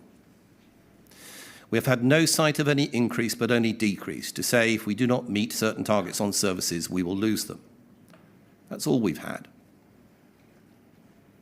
I'd be extremely concerned of what the Post Office has to offer in this new strategy, the one that's being discussed by Mr. Elton, as I'm sure it's only going to be in benefit for Post Office Ltd and the staff that actually work for Post Office, rather than the people on the actual ground who earn them the money and pay their wages while we get the crumbs. The message goes on to say, I've definitely pushed for this plan to have been seen before government agree, as these people are only pencil pushers, sitting behind a desk with a massive income. They have no idea of the struggles we have on the ground. So people in branches are not feeling the love, Mr. Reid. And there are still plans, as we learnt from the current chair of the NFSP, West Linton branch, to close. These are hard-to-place branches. Surely, if there is this root and branch review that is ongoing to discuss the future of the Post Office, with a change of polarity for the Post Office to re-centre itself towards sub-postmasters, surely all of these closures, these branch closures, should stop. Surely there should be a moratorium on actions taken in relation to sub-postmasters. Draw a line, Mr. Reid, to say, if we're going to be changing, let's make sure that the sub-postmasters understand there's going to be a change. What do you think, Mr. Reid? Well, I think Mr. Relton made it very clear yesterday, on Tuesday, that at the core of the strategic review is the relationship with postmasters, but a new deal, I think was the expression he used for postmasters. And a new deal is absolutely central to moving forward. We've talked about that over the last 3 days. I don't recognise your closing of branches notion. It's not something that we have been doing recently, so I don't follow that particular train of thought. We're not seeing churn numbers as dramatic as might be implied, and indeed the stability of the network and the desire of people to open branches is, frankly, given the last 9 months, surprisingly robust. Notwithstanding what you're saying, Nigel's commitment to a new deal for postmasters, his words, polarity, I think we've tried, and this is the next phase of that. We have been engaging, and I know that Nigel made that point with the NFSP and with the Voice of the Postmaster and with other postmaster groups to discuss the issues that they think need to be addressed so that we can bring those into our strategic review, and that's absolutely what has been done and is ongoing. So, Mr. Reid, what it appears to be is that there is a considerable and too far distance between the office of the CEO, probably the board as well, and the individual sub-postmasters working perhaps in small branches in small or low-density population areas. That's what it appears to be, that this message that you keep on wanting to say, understand why, and must get out, it is not getting out. We've seen that from the YouGov report. We see it from such correspondence. You need to close that distance. You need to make sure that the communication is effective. Do you accept that? Well, as I said, we do need to get closer to it. Let me turn then to the schemes, the compensation schemes. I'm just going to describe what they are to make sure that we've got the sheer number of them. There is the group litigation scheme, the GLO scheme. That one's run by the Department for Business and Trade. There is the Horizons Convictions Redress Scheme, which the Department for Business and Trade is also administering, which deals with redress for people whose criminal convictions are overturned by legislation. Yes? Correct. There is the Overturned Convictions Scheme. The Post Office runs this one, dealing with redress for people whose Horizon-related criminal convictions have been overturned by the courts. Yes? That's correct. There is the Horizon Shortfall Scheme. Post Office is administering that one, administering the Horizon Shortfalls that was established in 2020 to provide redress for postmasters who were not claimants in the group litigation. That's correct. Okay, so 2 schemes being run by the Department of Business and Trade and 2 being run by the Post Office. That's correct. Okay. In addition to that, we also have a suspension remuneration review being run by the Post Office. Yes? Yes, that's correct. That's for those individuals who have been essentially highlighted by Lord Justice Fraser's judgments, those people that have been suspended whilst investigations are carried on, and its redress being considered in relation to those suspensions. Is that correct? That is correct. There is also an adequacy of payments under the shortfall scheme, a review of the shortfall scheme payments, because it is being considered that some payments were inadequate. Do you agree? That's correct. And then, unless you're going to tell me there's another one, there is a stamp compensation scheme that is ongoing as well. Is that correct? That's correct. So the evidence in relation to stamps was given in, I think, part. That was because another debacle committed by the Post Office was in relation to stamps, how it was dealt with and interference in branch accounts. Have I missed any schemes? Yes, there are other schemes. Right. Are they schemes that are dealing with financial redress to individuals? That's correct. So what are they? There is a process scheme that is currently in pilot as well at the moment, and there are, I don't recall off the top Help of my us and understand what a process scheme means. Well, again, it's a pilot to try and understand if there are other areas of discrepancy that people have come forward and said we have areas where we think there may be detriment. So we're looking at all of those. We want to be very open and transparent, and if there are people who come forward and say that they have experienced some form of detriment, we want to make sure that we are addressing it head on. Let me give you an example of the experience of one individual we represent. It's Mr. Peter Worsfield. He's finally had his offer on his GLOW scheme claim last week. Across multiple heads of loss, he's been offered only 70% of what he claimed. And the reason that he's been given, and I quote, is evidential uncertainty as a result of gaps within the supporting evidence provided. Okay? Now, in the questions being asked yesterday by Mr. Beer, he took you to a document whereby one of the ministers at the department was concerned about the question of evidential support and essentially saying, that's Mr. Hollenrake, that give the people benefit of the doubt in relation to evidence.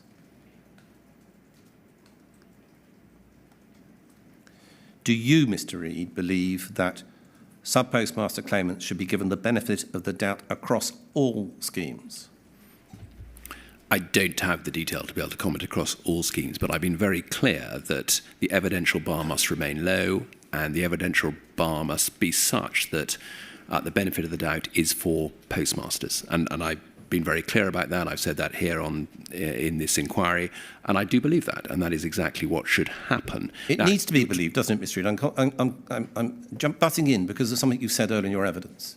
You were explaining about the real difficulties for the Post Office in looking at shortfalls because of the amount of time it goes back through into the early 2000s.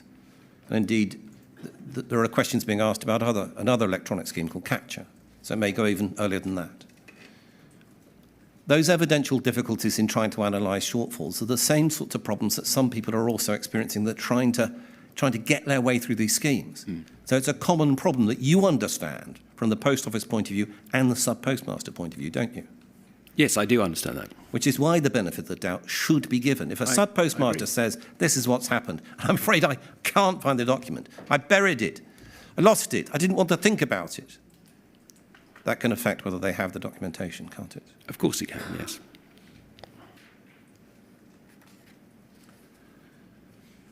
Now, the Horizon Convictions Redress Scheme, which is there to deal with criminal convictions overturned by legislation, as we understand it, 335 letters have been sent out to roughly a cohort of well over 1,000 people that were convicted over the years through the Post Office's prosecutions and the scandal. 335 letters doesn't seem to be the right number, Mr. Reid. Is this the scheme that's run by the government, or is it the scheme that's run by... That's government. Yes. But it's the scheme that relates to the convictions that are being quashed through legislation. Understood. 335 letters only have been sent out. So essentially it seems as though there'd been identified 335 people to get letters that deal with their convictions, telling them that they've been cleared. More work needs to be done in this area. It is clear. Do you accept that? This is the government scheme, so it's difficult for me to comment on the detail. Well, I was going to ask you, Mr. Reid, does the Post Office have any involvement in administering that scheme? And I use the word any. For example, is it incumbent upon the Post Office to try and identify people which it prosecuted? We obviously are. Just by way of an example. I mean, I was about to come on to tracing. I think that's clearly what we're discussing here is the ability to trace, and clearly we have an accountability for that because many of the records will be held by Post Office. But as we've already discovered, records aren't and data isn't as. Sure. But what's interesting me, following Mr. Steen's questions, is whether there is a process as between the Post Office and a government department. And again, I'm using the word a government department because there's the possibility that the Department of Trade is involved. There's the possibility of the Ministry of Justice is involved. What is the process for trying to track down all these people? I don't have the specific details, but you're absolutely right that there is an operational agreement between the Post Office and the Department for Business and Trade, because the Department for Business and Trade is obviously responsible for this particular scheme. The mechanics of how that scheme works and what the operational KPIs in terms of the sort of time it takes to do disclosure and the time that it takes to do the tracing and the investigation, or not the investigation, but the ability to diagnose those databases is obviously something that's part of the operational agreement between the two parties. I don't have the specifics behind that. Fine. So what this means, Mr. Reid, is this, that it seems almost 5 months from the passing of the Act, which is the Post Office Horizon System Offences Act 2024, more than 60% of the victims of this scandal do not know that they've been vindicated. That's what it appears to be the current situation. If that's what you're telling me, I'm not familiar with those statistics, to be fair. On the giving of information so that the scheme can have its operation, so that people can know that they've been vindicated, so that they know that they're entitled to have compensation. You've just answered the questions from the chair in relation to information going from Post Office. That's clearly a job that the Post Office needs to do. Have you considered this with the NFSP? Because they will also have lists of individuals that have been members over the years. Have you considered that possibility of joint working with the NFSP, get the message out, but also whether they have names that could assist? I don't know whether that's been considered. It may well have been considered. This isn't specifically an accountability that I'm particularly close to be fair. But it's work that needs doing. Oh, clearly it is, yes. And would you join with me in making a request to the chair that the chair himself would, if he would be so kind, can send a message out to all media outlets, and I think it's sometimes called a blog these days. I don't know whether we'll do a blog, but it would assist if this inquiry set itself out and made a very clear message to all of those people that have been dealt with so harshly by the Post Office, that have been convicted, to come forward. Yes? I absolutely want that to occur. We've talked to the CCRC, we've talked to the advisory board, we've talked to the inquiry, we've talked to the drama that was played at Christmas in an attempt to try and get communication out for people to come forward. We have tried numerous and multiple attempts at tracing, and we've used citizens' advice, we've used many other outlets to try and do this. I agree with you, Mr. Steen. It's very, very frustrating, but we must continue to try and push this. And you accept that there's more joined-up work to be done in relation to this, whether with the NFSP, there are 3 firms of solicitors that represent a number of people before this inquiry. They should be tapped for their expertise. Absolutely. They're conveniently all starting with the letter H, Howe & Co., Hudgels and Hodge, Jones and Allen. Indeed. Okay? So use their expertise, I respectfully suggest, in making sure that the message goes out. Lastly, mentioned earlier, you and others within the Post Office have been meeting with our clients. That's correct. Taking part in meetings that I know have been difficult for you, obviously incredibly difficult for the people that meet with you. Indeed. You're leaving the Post Office. Other people that are have been taking part of those schemes are also leaving the post office. How are you going to make sure that the post office keeps the term used is corporate memory, keeps its memory of the effect of what happened to people? What are you going to do to make sure that people working within the executive team, the directors that are not postmasters, actually understand the depth of hurt and feeling of the scandal?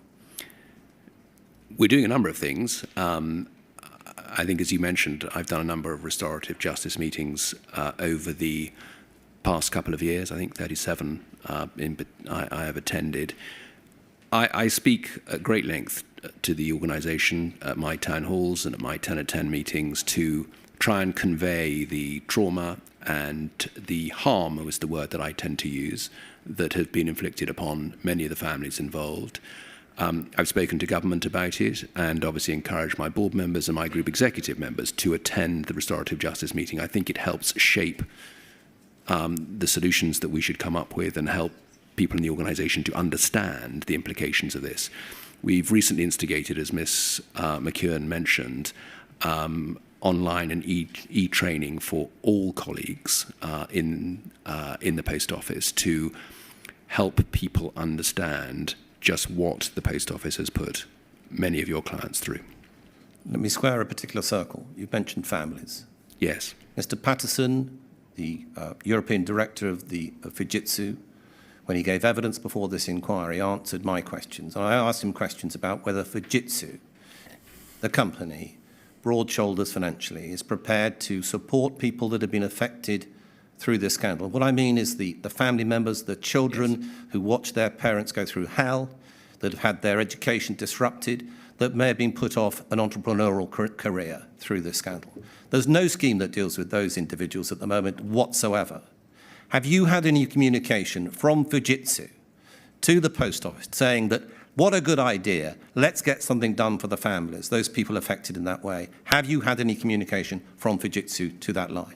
I don't believe I have. Has the post office set up any schemes that are looking in the direction of support, of providing educational support, bursaries and the like, in relation to those people affected in that way who are not currently set up by affected by the schemes? We are still having conversations with DBT about this. I can assure you, and you'll be able to talk to Simon Recaldin next week, that both of us are absolutely clear that the families of victims need to be considered in this process. And there are two lines of investigation for us here. One is working with DBT to bring this to life. We do believe it is very important, and I mentioned it in my witness statement, that it's something that I personally am very engaged in. And secondly, we've obviously discussed, and at the restorative justice meetings as well, just precisely what some form of memorial, some form of ability to remember what has occurred and how do we put that into practice. So those are the two lines of investigation that I am pursuing with DBT. I've asked you on a number of occasions through the questions I asked you within what is, I'm afraid, sadly over an hour, to in the remaining period of time that you have at the post office, to take on particular tasks. I'll ask you one more. There are going to be communication with Fujitsu regarding the question of how that they're dealing with the Horizon system. Yes. We know that. Mr. Relton's committed to that. You've had past communications. In whoever is conducting the communications with Fujitsu, can this topic again be raised? Support, making good the positive answer that we have from Mr. Patterson, that Fujitsu does think it's a good idea to try and assist those people, the family members that are outside all these schemes. And perhaps by working hand in hand with the post office, something good can come out of this scandal to support those family members that are also being affected. Do you also commit to that as well? I think it's a very good idea, Mr. Steen. Thank you. Excuse me one moment. I just need to check I'm not missing anything. Thank you. Thank you. Before the next question, Mr. Reid, can I be clear on the list of schemes that you and Mr. Steen agreed were in existence, that the suspension remuneration scheme, that is administered by the post office, I take it, and the decisions about how much to offer are made by the Post Office, having taken advice. Is that the position? That's correct, sir. Just to bring that to life, in Fraser Jay's judgment, he noted that suspensions had not been on full pay, so there were individuals who were suspended with no pay at all. We're trying to address that particular shortcoming. Right. And what was described as the adequacy of HSS payments, if that is to be considered a separate scheme from HSS, nonetheless, that is administered by the Post Office. And who is the decision maker in relation to that? The remediation committee oversees the schemes that we manage, and clearly, as I discussed yesterday, the funding will come from government, and so they will be involved from an operational perspective in terms of what the parameters of those schemes are.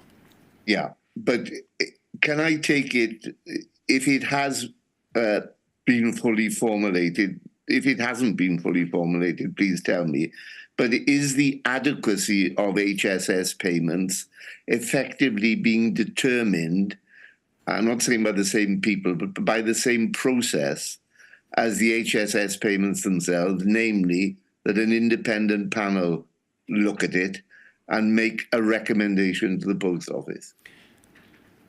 The scheme itself hasn't been fully formed, sir. All right, so stop there. Yep. There isn't yet a process which I can say, right, that's what they're doing, sort of thing. That's correct, sir.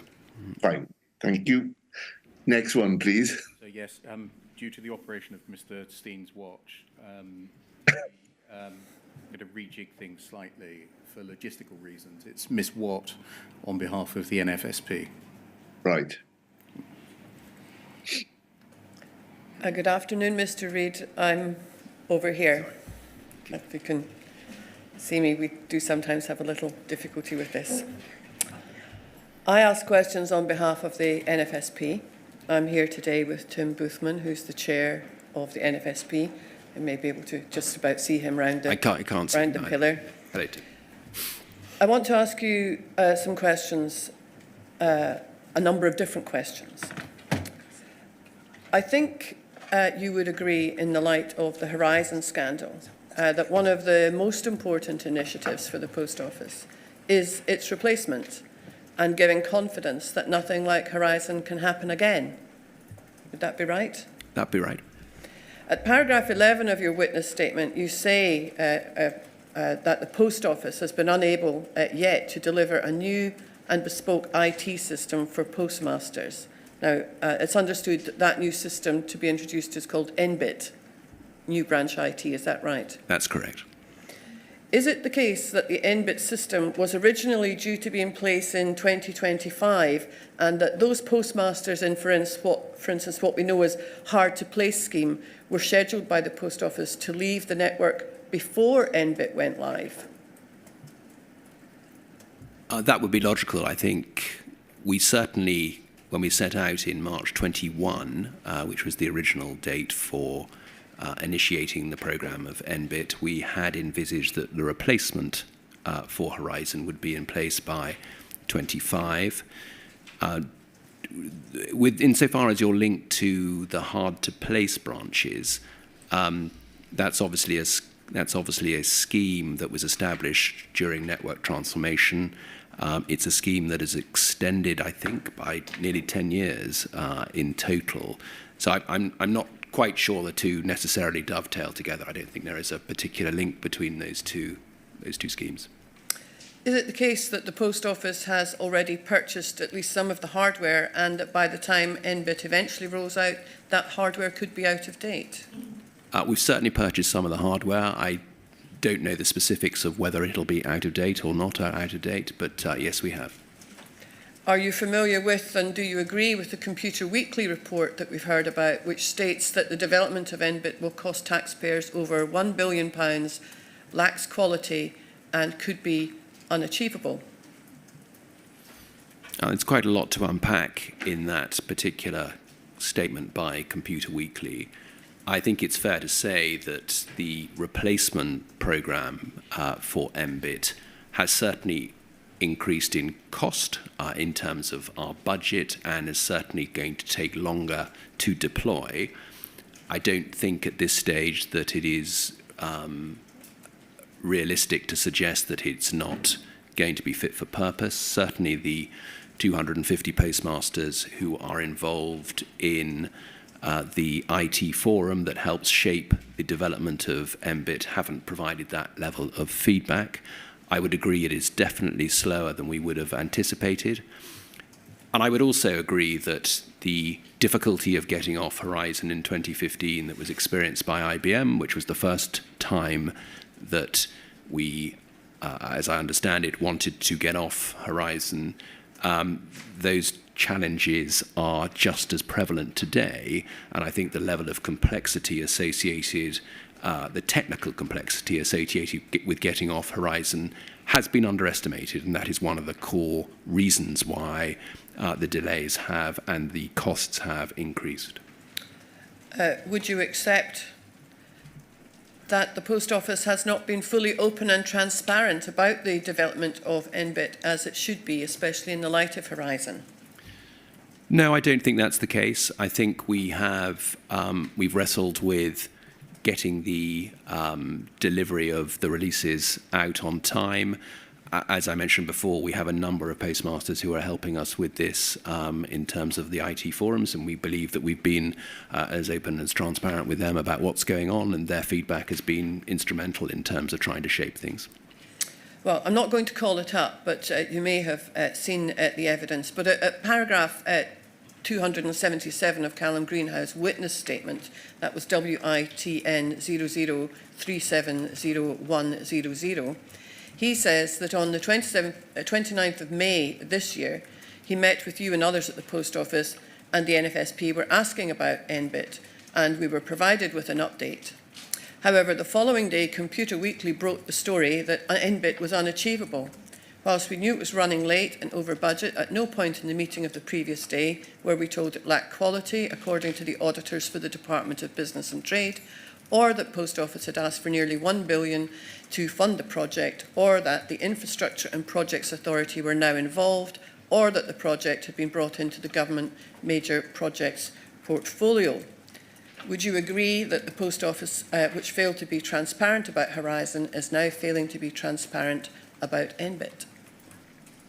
No, I don't think that's the case. I do recall that Callum, and I think Tim did too, came to the offices, I think amongst a range of different topics we talked about where we got to with NBIT and the progress that we were making. So I don't necessarily agree with that statement, no. I'd like to turn to a different topic now. In paragraph 20 of your witness statement, you state that around 4,000 post offices are loss-making, and also for the loss-making, also for the postmasters who operate them, and that is around 1/3 of the post offices in the UK. I want to ask what you have done during your time, or are you going to do, to reduce the central costs of post office to help improve or improve the viability of postmasters in the running of their post offices? I think there are two core drivers to increasing remuneration for postmasters. I think one is to drive revenue and therefore to be innovative with new products and services. And the second, obviously, is to reduce the operating costs associated with the centre, but also the operating costs associated with running a post office in and of itself. So just taking those one at a time, if we think about the introduction of NBIT and the replacement for Horizon, we believe that the operating cost of doing such a thing will reduce by about 60%, and that will be both for branches themselves as well as for the centre. So that will reduce a run rate of around 60 million a year to Fujitsu to anywhere between sort of 20 and 30. So that will be probably the main driver. I think secondly, we've been on a trajectory of trying to reduce the headcount within the post office since about 2016, 2017. I think we were at 7,500 heads in 2016, 2017. We're now at 3,400. I would fully recognise that we have further to go, and I'm sure that the strategic review will look closely at the central costs to make sure that we continue to reduce those central costs. So I think that would be my secondary point. The third point, obviously, is the way to increase the revenue for these particular branches is to make sure that we can drive footfall and ensure that the products and services we are selling in post offices are relevant to today's consumer.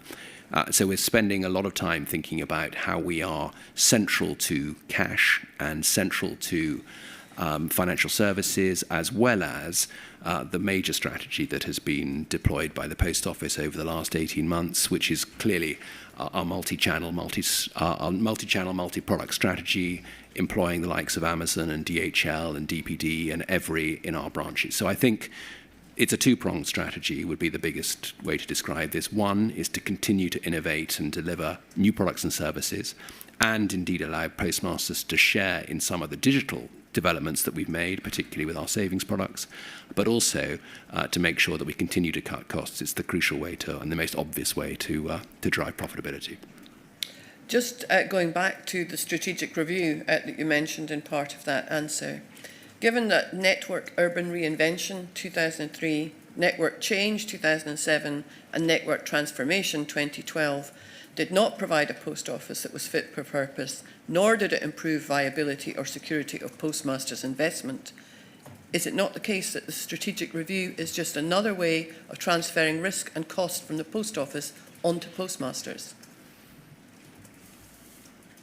I think I said on Wednesday that I had a great concern when I took over the Post Office in 2019 that postmasters had been left behind in a drive for profitability, commercial sustainability, and the agenda associated with both of those two from a post office perspective. And we've tried to address that.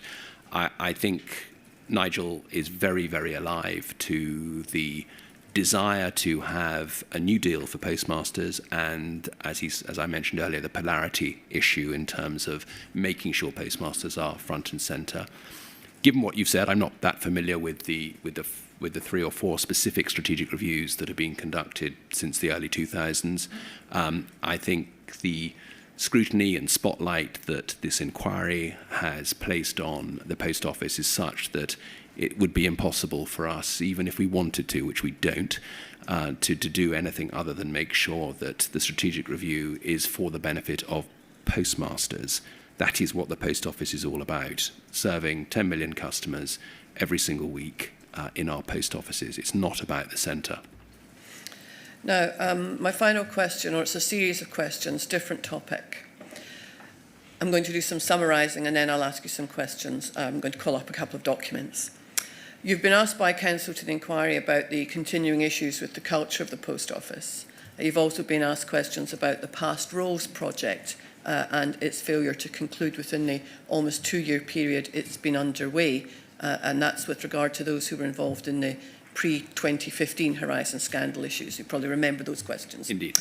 And I think your position is that following the judgments in the GLO, cultural change is important, and from your perspective has taken place at least in part. Is that correct? That's correct. And I think your position is that the Past Roles project is an important one. Yes, it is. Not least to give sub-postmasters confidence that the culture and attitude towards them has indeed changed. Absolutely. So I would like to ask you about something specific in respect of those 2 points and to suggest to you that there's actually a direct effect between those 2 things on sub-postmasters and their representative body, the NFSP. Now, in this phase, the inquiry has heard evidence from the 2 postmaster NEDs and from Callum Greenhow, the Chief Executive of the NFSP, and I think you've said you heard at least some of that evidence or so. I did, yes. As to how near impossible it is to get anything done, that's done today, which benefits sub-postmasters such as remuneration.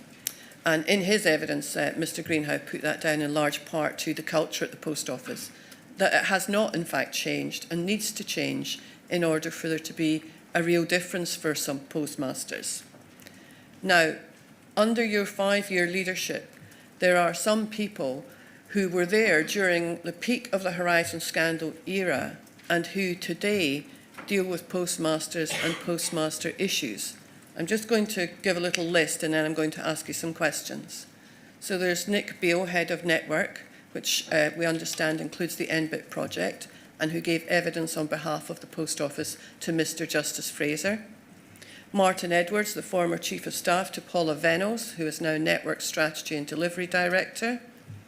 Tracy Marshall, Head of Postmaster Engagement, who we saw in the emails yesterday was providing reassurance on the remote access issue back in 2011 and has a senior and extensive role in relation to postmasters and is in fact the very person the NFSP has had to deal with over a good number of years on almost every aspect of sub-postmaster discussions and negotiations.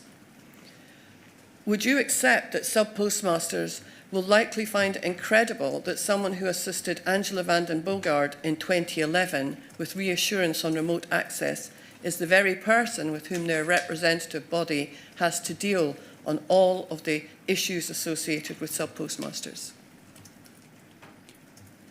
First and foremost, as I said yesterday, I'm very clear that we will not walk past allegations of wrongdoing or misbehaviour. And when they are presented to me and when they are presented to the organisation, we will address them. And that stands firm. And I explained how that process was going, both with past roles and with Project Phoenix yesterday. And I still stand by that. Where there is, and this is materially different, where there is an issue of confidence, then clearly we need to have sensible conversations with individuals to invite them to step back and to make sure that the confidence of postmasters is sustained. That is the single most important thing, and I absolutely agree with you.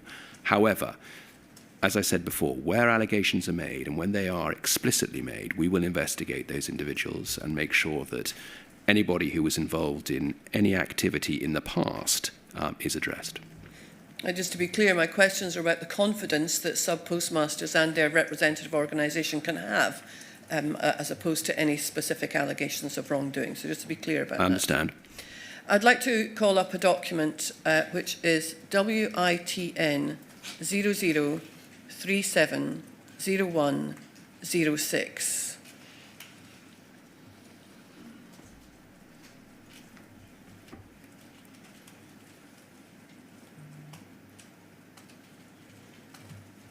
And to go, well, this is a letter from the NFSP, from Callum Greenhow, to the then Postal Affairs Minister, Kevin Hollingrake, of January. And if we could go, it's following the Mr Bates versus the Post Office ITV drama. If we could scroll to page 2 and look at the third paragraph, the one that begins, the NFSP has raised concerns internally. Just to read that paragraph. So this is a letter to Minister Hollinrake about the various issues arising from the drama. The NFSP has raised concerns internally with Post Office that there are still employees of Post Office who were involved in internal discussions about bugs, defects or errors, where directions were given for minutes not to be taken or were part of the investigation, audit and contracts department, who hold roles that are postmaster facing. We are not confident that the correct review has or will be taken. We can take that down. Would you accept that the NFSP was right to bring this issue to the attention of Minister Hollinrake? I mean, that's a year on from you starting your past roles project. Of course, it's absolutely in the rights of the NFSP to discuss anything about the Post Office with the Minister, and I would encourage them to continue to do so if they felt that we were in some way failing. I think it's important to highlight, and I said it yesterday, that we are frustrated that the Past Roles project has not gone as quickly as possible. I mentioned that we had 1,700 colleagues in the organisation who have been in the organisation for in excess of 10 years. There's a lot of investigative work to do, a lot of data to cover, and a lot of people to ensure that we are making the right decisions. This is not something that we can follow some of the practices of the past, should I say. It's very important that we get this right and that we give people who have employment rights the right level of opportunity to express precisely what it is they may or may not have done. So the investigative work has been slow, and I would agree with that, and I acknowledged that yesterday. I would have much preferred it to have been quicker, but as I say, I can give you confidence that we will not walk past any allegations, and we will not walk past any wrongdoing by individuals who are in the organisation today that may still be operating. Well, Mr. Reid, not just slow, too slow, would you not say? I did say that, yes. Mm-hmm. I'd like to call up another document. That's NFSP 00001471.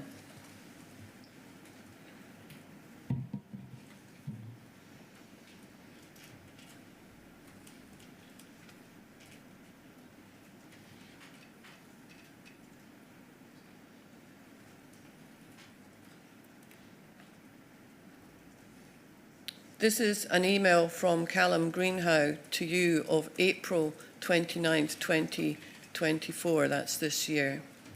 And he's sending it on to you so that you can send it to the Post Office Board. He's saying he doesn't have all the addresses of the Post Office Board. Can you pass it on? So he says, I write to the Post Office Board after watching the events in the Horizon inquiry over the last few days. It's once again highlighted employees at the Post Office who in the past were part of the obfuscation of the truth in relation to the accuracy and reliability of the Horizon system and its use in the victimisation of postmasters, their assistants, Crown Office employees, and the ruining of their lives. Some of these employees of Post Office involved in the past remain employees of the Post Office today, where their present roles is very much postmaster facing or are indeed in senior management position. This information is not unknown to the board, yet as a group there has not been any action taken to remedy the situation. How many more current employees will over the remainder of the Horizon inquiry be revealed to have been aware of the inaccuracy and unreliability of the Horizon system, be involved without the Board of Post Office Ltd taking the required action? This is not the first time I have raised this with the Post Office. I'm sure you will appreciate that as a group of postmasters ourselves, we are growing increasingly concerned that we keep having to deal with those individuals who have been involved in the most reprehensible behaviour towards postmasters, and indeed, as has been repeatedly stated, and he goes on to talk about what was said at the inquiry. To be clear, it is imperative that the board takes the required governance remedial action to identify any and all current Post Office employees. And he goes on to say that if the board fails to take its governance action, then it would fall to the current postmaster non-executive directors to resign on this point. Now, if we take that document down.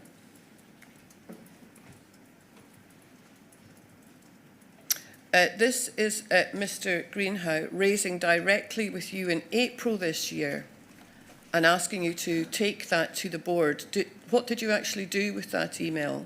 It was circulated to the board. It certainly formed part of the discussions that we as a board have had since that time on past roles.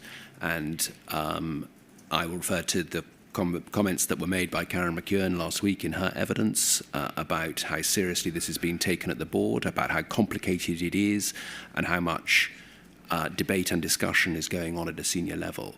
As I said earlier, we would like this to be much easier, and you will have seen emails that have come up in the evidence from me on this particular topic. It would have been much easier if this was a very simple process. It isn't. We're trying to deal with confidence of postmasters. We're trying to deal with individual rights of colleagues, and we're also trying to deal with an investigative work to find out if there are allegations that are substantive to wrong behaviour or past behaviour. So it is a complicated piece of work, I agree, and it's not easy for us to come down on a left or right decision. It's much more nuanced than that, I'm afraid. Did you know that after that email of the 29th of April, that the Post Office intended to send those same people to the NFSP's annual conference on behalf of the Post Office until Mr. Greenhow asked the Post Office not to send them? I wasn't aware of that, no. Okay. Just a final question then. So would you agree that, given the Past Roles project, which you have said started almost 2 years ago, it is in fact a disgrace and disrespectful to sub-postmasters that those involved in the past, not about wrongdoing, but in front-facing postmaster roles, are involved in so many matters that affect the postmasters today? No, I don't think it's a disgrace. As I said before, we are not going to have a witch hunt unless allegations are made very clearly, and that is still my position. I've been very open and said that we will remove individuals where there is a lack of confidence, and that is something that we are obviously working through. And Karen, as she mentioned last week, was doing exactly that. Thank you, Mr. Reid. So we've got two sets of questions to come now, 45 minutes from Mr. Maloney and 10 minutes from Miss Allen on behalf of Susan Sinclair. There are two options. One, we could take a 10-minute break now, i.e. a second break for the morning, and then do those 55 minutes of questions and not have lunch. Or we could do Miss Allen's questions now for 10 minutes, take lunch, and then come back after lunch for Mr. Maloney's questions. I'm in your hands, sir. Well, I'm content with either course. Is there a consensus amongst the people present in the hall as to what we should do? I'm looking at the shorthand writer in particular. If you could hold up one finger for option one, and she said option two. So I think Miss Allen now, lunch break, and then lunch. Then Mr. Maloney. Thank you. Right. Fine. So over to Miss Allen then. Good afternoon, Mr. Reid. I'll stand up so you can see me. But obviously I'll sit to do my questions. My name is Christy Allen and I represent core participant Susan Sinclair, who is a wrongfully convicted postmaster. She was the first to successfully appeal her conviction in Scotland, which only happened as recently as September last year, despite her being convicted in 2004. You provided evidence yesterday about the Post Office's engagement with the CCRC, that being the Criminal Cases Review Commission in England, and indeed Mr. Henry put it to you that as soon as it came to pass that there were serious problems with Horizon, and certainly upon receipt of the Horizon Issues judgment in 2019, the Post Office ought to have been banging on the door of the CCRC and Crown Prosecution Service in England and Wales, begging for them to come and review these cases as the convictions were unsafe. To which you answered, yes, I see where you're coming from. Notwithstanding this, you refer in your first witness statement to a number of meetings with Post Office's board, which did eventually occur with the CCRC, albeit 2 years later, regarding the criminal appeals in England and Wales and Post Office's role as a prosecutor.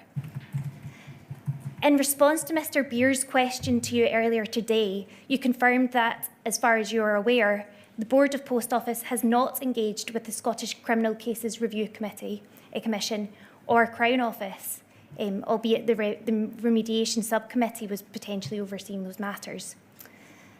Can you therefore tell me about any proactive steps that Post Office took, particularly in light of the Horizon Issues judgment in 2019, to immediately seek to rectify the miscarriages of justice which occurred in Scotland as a result of Post Office's failings in its duties of disclosure?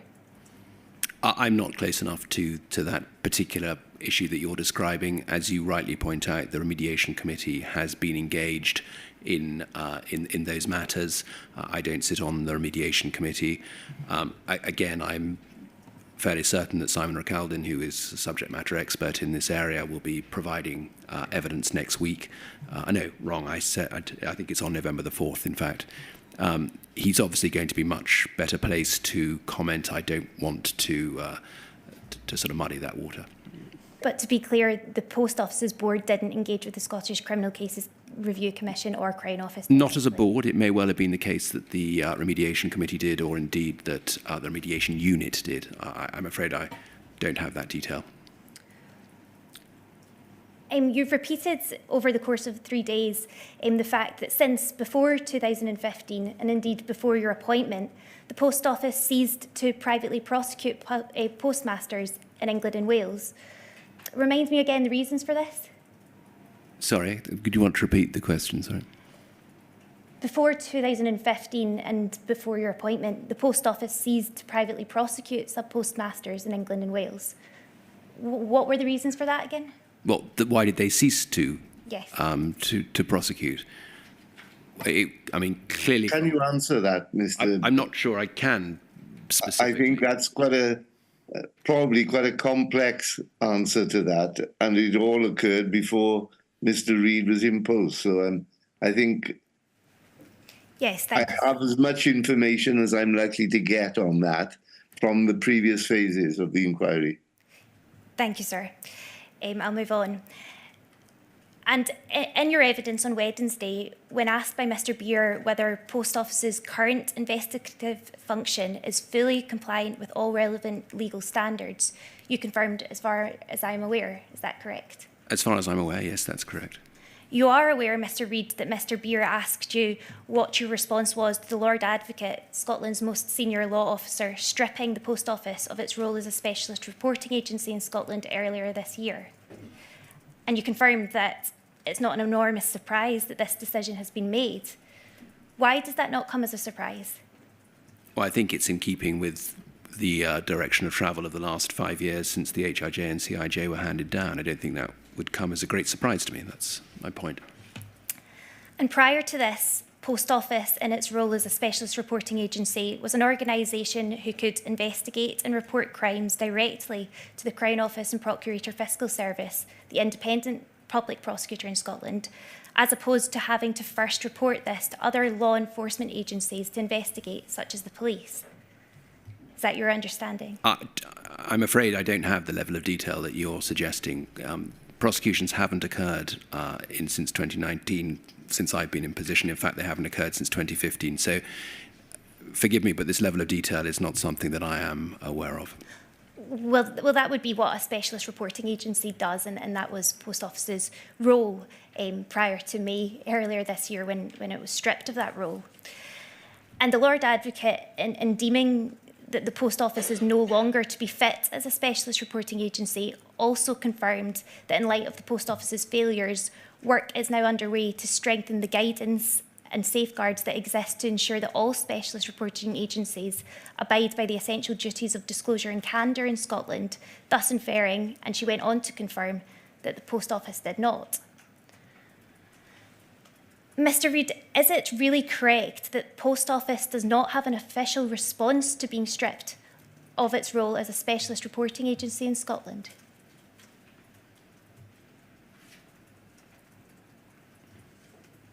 I'm afraid I'm unable to answer that question. I don't follow your train of thought and what you're trying to ask me to answer. It's a little bit too nuanced for me, I'm afraid.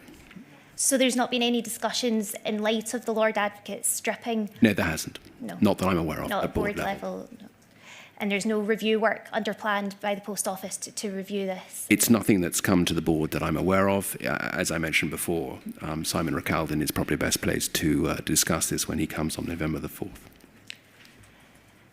On the basis that due to a failure in candour in reporting by the Post Office to the Crown Office and Procurator Fiscal Service, how, therefore, if there's no review and there's no discussion taking place, will Post Office now ensure that it acts with candour in providing evidence of suspected criminality to other law enforcement agencies, such as the police, if not now directly to the Crown Office in Scotland?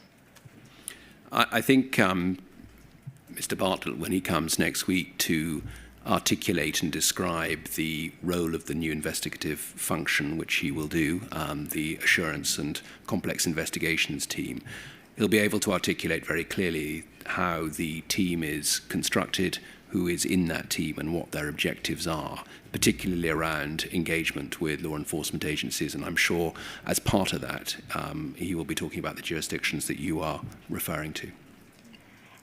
And Mr. Reid, I would say it's not just those jurisdictions, it's reporting criminality to any law enforcement agency in any jurisdiction. Can the Post Office now be trusted to do that with candour, despite the fact it didn't do that in Scotland? Yes, I believe they can. And as I mentioned yesterday, we are liaising with law enforcement agencies on specific elements of organised crime and the like, and clearly trying to support those agencies wherever we can in terms of the level of detail that we support and supply. Thank you. Right, so we'll break off for lunch now and resume when, Mr. Beer? So could I say 20 to 2? Yeah, certainly. Thank you.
Good afternoon, sir. Can you see and hear us, as the usual question is?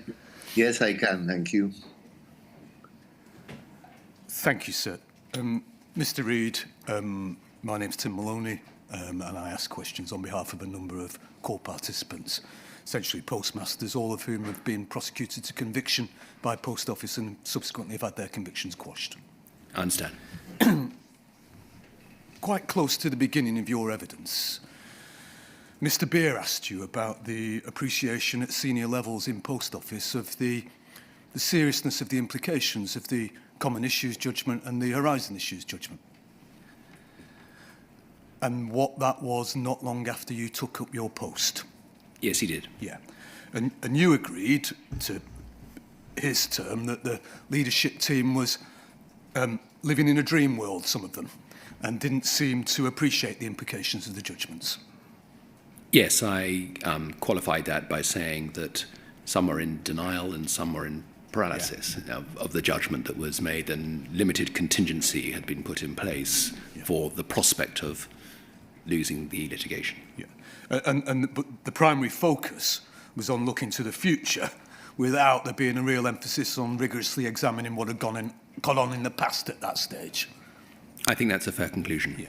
And so, for example, you weren't directed towards the examination of the propriety of previous convictions. No, I wasn't, no. But you went on to say that the negotiation and settlement process around the Common Issues Judgment and the Horizon Issues Judgment gave you an opportunity to more fully understand the implications of the judgments. Yes, unquestionably, that was my genuine introduction to the victims, first and foremost, and also, therefore, the understanding of the behaviours rather than necessarily the system, if that makes sense. I think that was my introduction to behaviours of the past. Can I just focus on your introduction to the victims? Yes. For these purposes. You were able to listen to postmasters and hear the accounts of what had happened to them. That's precisely how how that process worked, yes. Yeah. And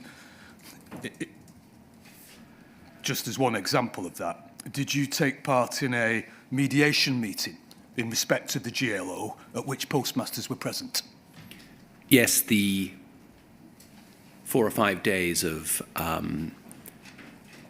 mediation stroke settlement, that process, I did speak and listen quite extensively. I think there were 5 or 6 who brought their narrative to life for me, yes, which was very helpful. And how that narrative was brought to life, Mr. Reid, was that you, was it with Jane Davis, went into a room with those 5 or 6 just to hear their stories?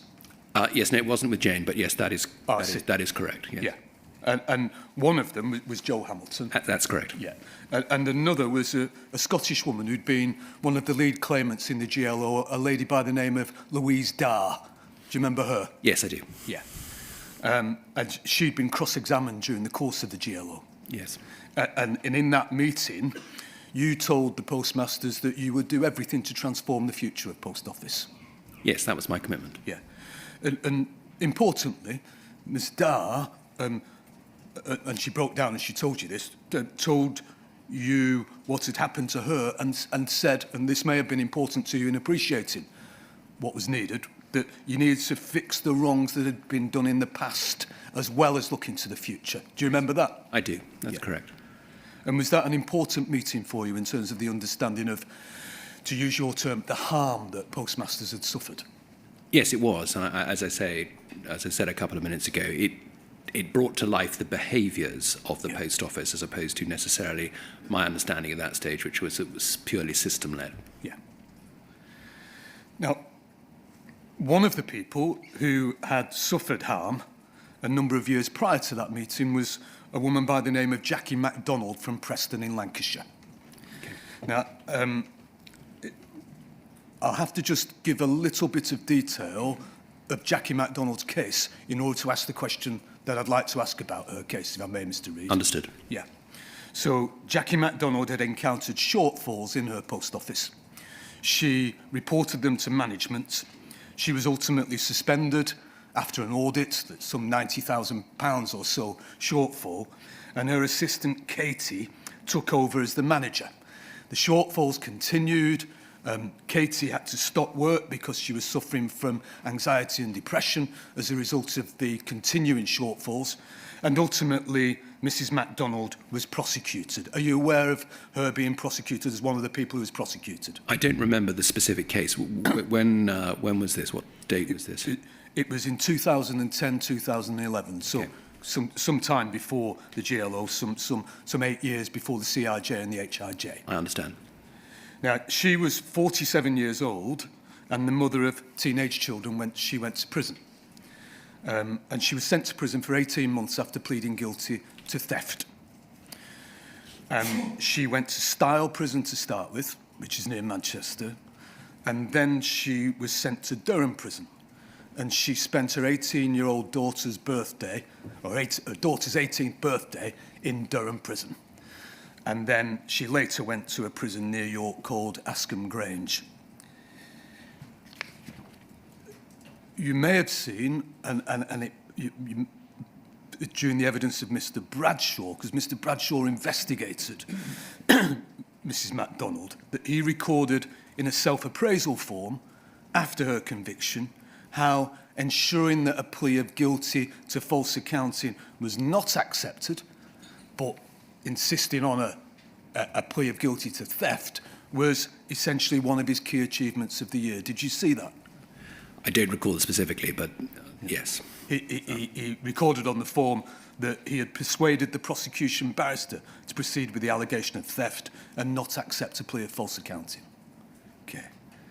And Miss MacDonald has explained her experiences, described her experiences in a statement to this inquiry. She explained how traumatic the audit and investigation process was. And the auditors asked her, what have you done with the money? What tree have you squirreled it away in? And her house was searched, and in front of her, she was asked, the searchers were asked, is she cooperating? Is she answering questions? And one of the people about whose behaviour Miss MacDonald complained was a woman by the name of Caroline Richards. Caroline Richards was a business development manager who had called in the auditors and attended the audit, and she's the person that Miss MacDonald had been liaising with. And as long ago in 2013, in her application to the mediation scheme, Miss MacDonald said the following, Mr. Reid. The investigators for the Post Office were bullies and intimidated me the first time they came in with their lies about my individual case being unique and uncommon. They returned once again when I was forced to step down, and Katie was running the Post Office under someone else's name and intimidated her with wage deductions for monies missing and jail time.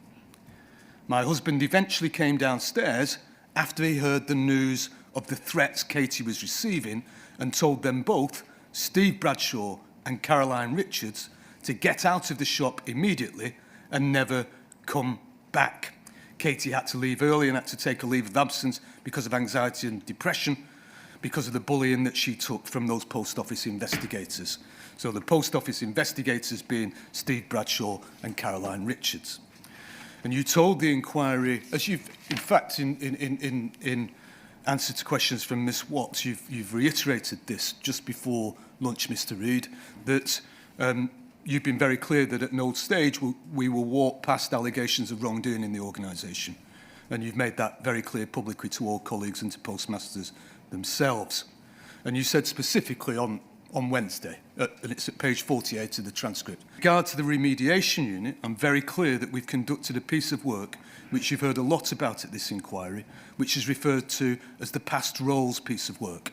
And once again, I'm confident that there are not individuals involved in postmaster-facing activity that had roles in the past where allegations of anything of wrongdoing has been brought to my attention. Is Caroline Richards still employed in the remediation unit, Mr Reid? This is quite a difficult question because, and I'm looking to Sir Wyn, I'm not sure I'm at liberty to discuss some of the specifics about these individuals. If you recall, a couple of days ago, we talked about external agencies supporting us, and there are a number of individuals that I think it would be inappropriate for me to mention and to give any insight into what is specifically happening. I know that doesn't sound particularly helpful, but No, I understand, Mr. Reid, and I think it would be unfair on all individuals if I were to not understand. Yes. Plainly, there have to be parameters. Correct. Can I ask you some more general questions Yes. about that then? Can I take it, Mr. Maloney, that you don't wish to pursue that specific question? So I think the question's been answered by to be honest. You and So I think there are obviously, we have to be responsible with questioning, sir. I think I only asked you so that you didn't feel inhibited on behalf of your client in going any further if you thought that it was appropriate to go further. If you're content with where we've got to, that's fine by me. If I'm being told by a witness that he has real reticence about going here, that there are particular reasons why they can't go there, then I think it's only responsible because I can deal with this generally. I've asked my question, I've received an answer, and I can deal with this generally now without causing undue difficulties which may not be necessary at all in order to make the points I need to make. Fine. Thank you, Mr. Maloney. Mr. Reid, would you, without descending to the specifics, would you accept that, and recognising your qualification as to postmaster-facing activity, but would you accept that, as a general principle, somebody about whom complaints had been made of a nature that were made against Miss Richards should not be involved in the remediation process? I agree with that, and I would just bring a little colour, if I may. Yeah. The Project Phoenix work, which is ostensibly feedback and narratives that we received during phase one of the inquiry in terms of the human impact hearings, as well as what I have experienced through my restorative justice meetings, and I received direct feedback during those meetings on individuals. That was the genesis of the Project Phoenix work. 47 particular cases, I think, as I mentioned previously, not 47 individuals, but 47 cases, 6 individuals who were involved in those meetings. We have interviewed many of the individuals again through their legal representatives and sought to be able to discuss with those individuals the names and the issues that emerged during the human impact hearings and that emerged during the restorative justice meetings. Yeah. We've examined over 130,000 documents associated with those particular case studies. The number of individuals impacted is 6, of which, as I mentioned, I think on Wednesday, 3 are specific cases that we've just touched on now that I would say that have got external agencies are helping look at that. Can you understand that for postmasters who are making a claim for compensation, the idea that one of the unit that is dealing with claims for compensation might be somebody who was involved in previous misbehaviour would be something that would concern them? I think that would be very concerning for them, yes.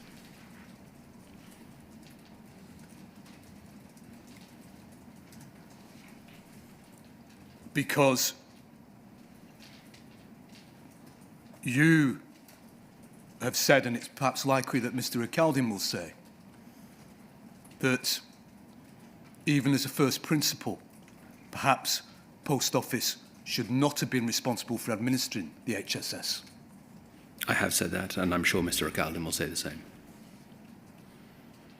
And so to compound that with having a member of staff, I'm speaking in general terms now, against whom complaints have been made for misbehaviour during the investigation process, would be to add insult to injury in a sense, wouldn't it? I understand that.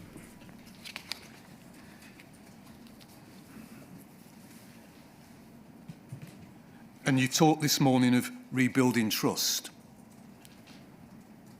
It would be integral to rebuilding trust to ensure that that didn't happen, wouldn't it? It would be essential, yes. Yeah. That's all I'd like to ask you about that. I'd now like to ask you about the Strategic Platform Modernisation, SPM, and NBIT. And this is the only other topic I'll ask you about, I understand. Mr. Reid. You understood from your early meetings during the mediation of GLO the harm that had been caused. And Horizon Software lies at the root of all of that harm, doesn't it? Indeed.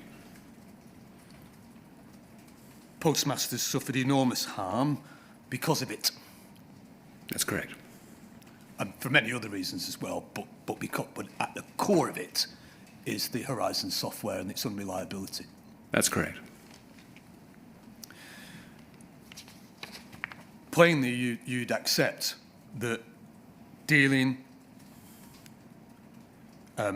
efficiently, dealing with alacrity with the Horizon issue is something that Post Office should face, given the harm that it's caused to postmasters. Yes. I'd like to ask you, if I may, about the progress that's been made with that. And the first, just like to look at two documents, please. One is a readout of a meeting with Minister Holinrake in April of 2023. And I'll take you to it. I'll ask it. But and then the second document is the board minutes from the 4th of June of this year. Okay. Okay. So if I could first go to the readout of the meeting with Mr. Holinrake, and that's BEIS, BEIS 40653.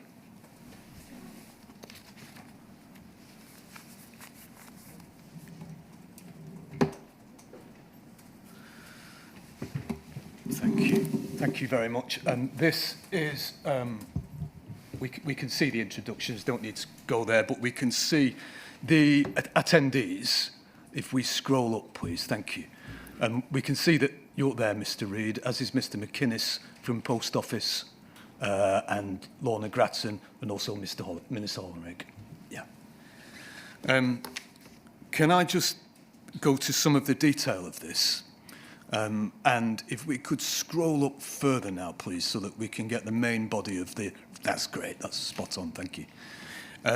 We see at the start that you raised the fact that the Permanent Secretary had made the decision to withhold the funding and asked for Mr. Holinrake's opinion. Mr. Holinrake said that he, the Treasury and the Permanent Secretary are keen to see a plan from Post Office about its funding ask and know that the Horizon replacement is a concern. You said that the funding ask won't be ready, approved by the board until June. And the main issues are Horizon replacement. Paul underestimated the cost of this, and then the inquiry costs and the compensation costs. And then, but I'll go on to the rest of it. Did you, at this stage, not have a firm plan as to what to do with Horizon? Yes, we did have a plan, but as we were overrunning, it was important that we come back to government who wanted to understand what they thought our revised plan for Horizon was in terms of the overall funding for Horizon. Yeah. Then, if we go down further, we see that on the penultimate bullet point of this, which is on the second page, but we can see it here. Nick Reed said that another pressure was the inquiry, which is going to scrutinise the rollout of the Horizon replacement. Paul needs to ring-fence stroke compartmentalise this piece of work. What did you mean by the inquiry is going to scrutinise the rollout of the Horizon replacement?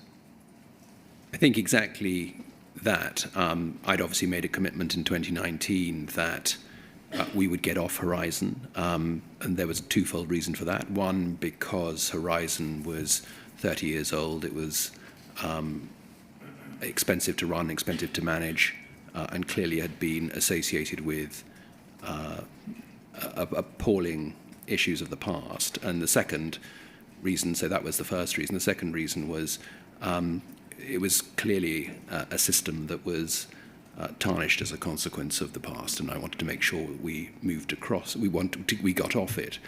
My point to talk about ring fencing and compartmentalising was that we submitted our funding requests to the department, and the investment that was required for the next phase of the Horizon work needed to be very clearly understood by BEIS, and I wanted to make sure that when we made that submission, they understood the extent and the necessity to get off Horizon and what that looked like, and more importantly, that they understood specifically why it was late and why it was going to cost more.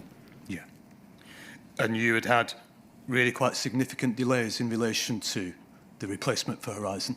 We had at that stage, and I think what had happened by, I think we said it was May 23, this meeting, I seem to recall. April 23. April 23. Yeah. So by April 23, we had embarked on two very clear streams of work. One was around the design and build of the system, and the second piece of work, which was initiated in January of that year, was around the deployment, training, and rollout of the system. And there were two very distinct pieces of work. And so that was the point I was trying to draw to the attention of the department. So by April 2023, was the design and build of the system pretty much set in stone? Or were the decisions still to be taken? It's a difficult question to answer. I think we had not got to the stage of release 2. We hadn't, at that stage, developed the banking and total mails functionality of NBIT, and so there was still a long way to go. So it was quite early in terms of its evolution. We were still having conversations about, is this a replacement for Horizon, or is this a modern system development that is going to ensure that postmasters are in a very different, put in a very different place? And I think if I look back to 2019, it was very much we are replacing Horizon, as opposed to this is going to be a full-scale transformation of the underlying EPOS system, which is very much the attitude today. And I think that's one of the core distinctions between why, when we set out on this journey, the replacement was 180 million or there or thereabouts, and why that cost has obviously increased as a consequence of what we've learned through the inquiry, but more importantly, that we want a system that is more than just a replacement, but actually is a whole-scale transformation of the way we do business in the Post Office. Can I just take you to the final paragraph on page 1 of this document that I brought up? It reads, Kevin Hollingreich asked how Post Office is going to try to find a number that they are comfortable with for the cost of replacing Horizon. Nick Reed said that they are considering more of a modest approach rather than something transformative. For example, not rolling it out to all 11,500 branches and opting for the minimum viable product. Another issue is that we don't know what the future of Post Office will be, and designing a system that will work for Paul in decades to come is difficult. Is that reflective, Mr. Reed, of there being very firm decisions about what this was going to look like in April 2023? I think the issue here is that the department had decided to withhold funding. They were concerned about the potential cost of the replacement system, and they wanted us to consider other options, and all options, in fact. And it was at this stage that we came back and had a broader conversation around, well, what are those options? And so there isn't any certainty here, is there? And you were essentially considering something less than transformative. Yes, I mean, that was one of the options that was on the table. Yeah. So there was no certainty in April 2023 about what the replacement for Horizon was going to look like. Well, we thought we were on a particular journey, and the government were concerned about the increasing cost, and they wanted us to, and they wanted to get assurance from that, which is obviously why we've had two external parties assure for the government on their behalf what exactly is being developed. Can we go to the second document I'd like to look at, please, which is Post Office 008-648. And before I ask you questions about this document, Mr. Reid, we heard evidence from Mr. Railton on Tuesday that you've already referred to. Yes. Yeah. And you were present when Mr. Railton gave his evidence. I was indeed. Yeah. And Mr. Railton has been interim chair since the 24th of May, 2024. That's correct. And these are board minutes from the 4th of June of 2024, so just over a week after Mr. Railton became interim chair. You're present, obviously, as NR, and Mr. Railton is NR with a lowercase a. That's correct. Now, page 5 of 21, I'd like to look at, please, because this deals with the strategic platform modernisation. Mr. Blake took Mr. Railton to a different section of this document, the minutes where Mr. Railton was asked about how he was the first to suggest in a break clause in the continuing contract with Fujitsu. Do you remember that? I do remember that, yes. And that can be seen at page 11 of this document. Okay. But page 5 is the strategic platform modernisation.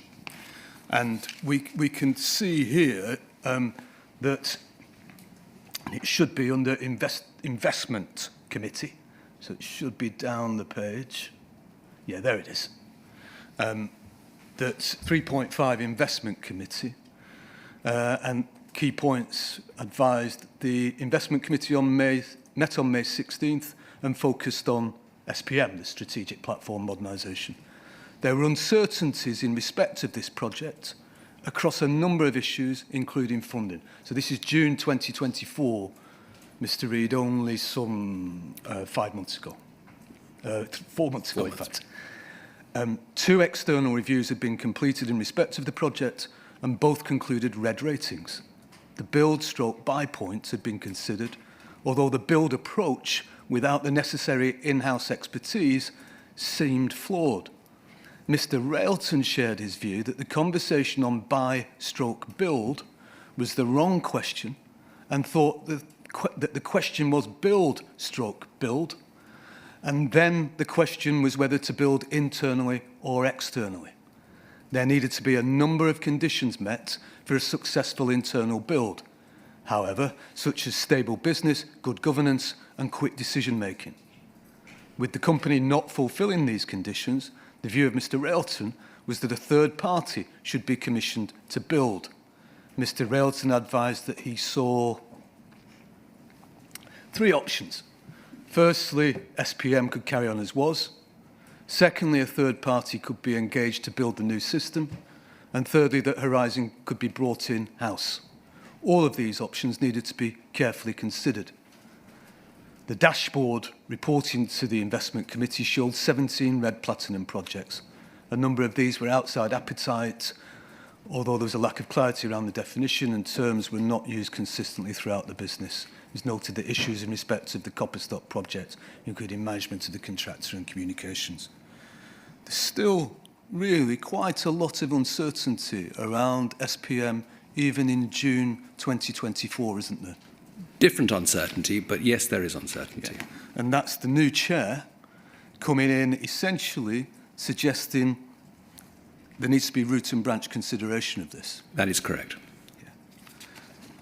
And that's only 4 months ago. 4 months ago. Yeah. Mr. Railton was asked by Mr. Blake when he gave evidence the following, and this is at page 164 of his evidence. We've seen in the YouGov report, for example, and in evidence that the inquiry has heard, of issues still being experienced by sub-postmasters in relation to their use of Horizon. And that's the importance of it, Mr. Reid, isn't it? Yes. It's still ongoing. Is it possible, is it likely, that sub-postmasters are going to be using that same system into 2030? And Mr. Railton replied, it is possible. I don't think it's likely, and certainly our intention and the intention of the new team is to move away from Horizon to a new system that can deliver. I'm sorry to go back to the strategic review, but a system that's fit for the future as soon as possible, but to do that in a way that doesn't disrupt postmasters' activities. So that was the answer as to whether or not, essentially in 2030, which is when the Fujitsu contract is due to run out, isn't it? Well, we haven't got agreement to a 5-year commitment, yes, but that was the plan. Yes. That's the possibility. Is there a firm decision in the strategic review as to how to do this? I'm not asking you what the decision is. Is there a firm plan now in respect of all of the replacement for Horizon in the strategic review? I've not yet seen the specifics of this. As you're probably aware, for the last 6 weeks, I've stepped back to focus on the corporate statements associated with the inquiry, and that is something that I'm sure at the end of this particular session, I will be back involved in that activity. So I can't give you that assurance at the moment, Mr. Maloney. Has it taken too long to find a replacement for Horizon? Yes, it has. And do you bear any responsibility in how long it's taken, Mr. Reid? Yes, I mean, if you go back to my last statement that I made, the very last pages on that statement, I have a number of regrets, I think, in my 5 years in the business. And one of those regrets is the inability to have the bandwidth to get involved in the SPM program and project as much as I would have liked, having been spread a bit too thinly. And that is a big regret of mine, and I wish that I'd had more time to do that. One of a number of regrets, but that was certainly one of them which I expressed in my statement. That's all I asked, Mr. Reid. Thank you. Thank you. Sir, unusually, I've just got a couple of questions to ask, which I've been asked to put to Mr. Reid, one by way of correction of something that I said, and then some supplementals that follow it. Yeah, sure, Mr. Beer. It'll be less than 5 minutes. Can we look, please, at poll 0044 8701?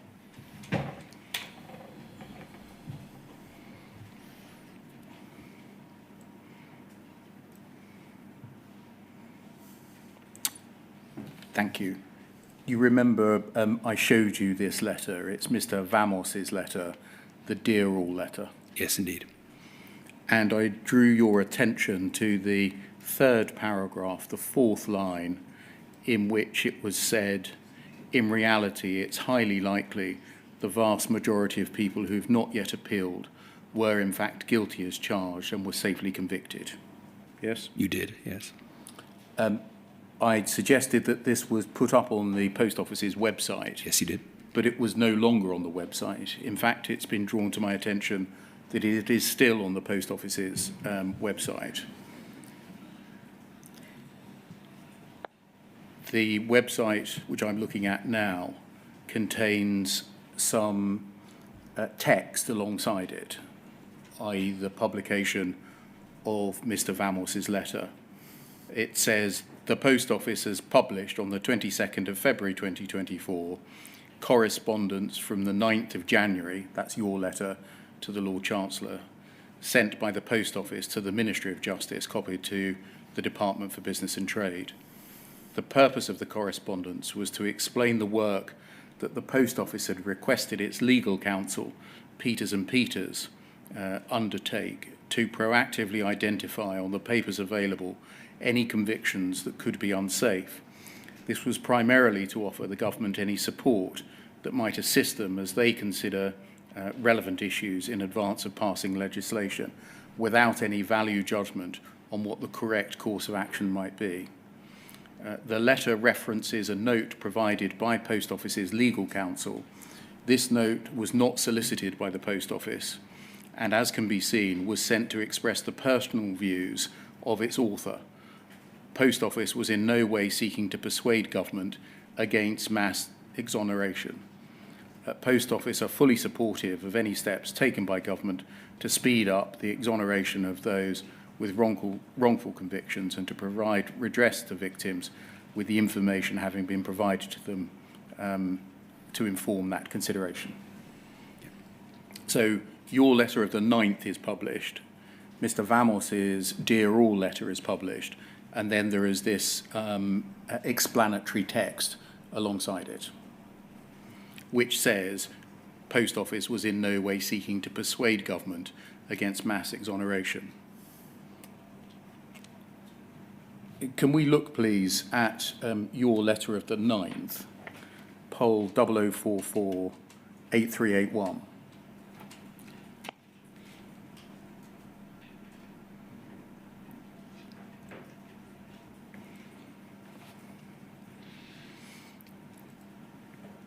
I drew your attention to the 4th paragraph of this, if we scroll down.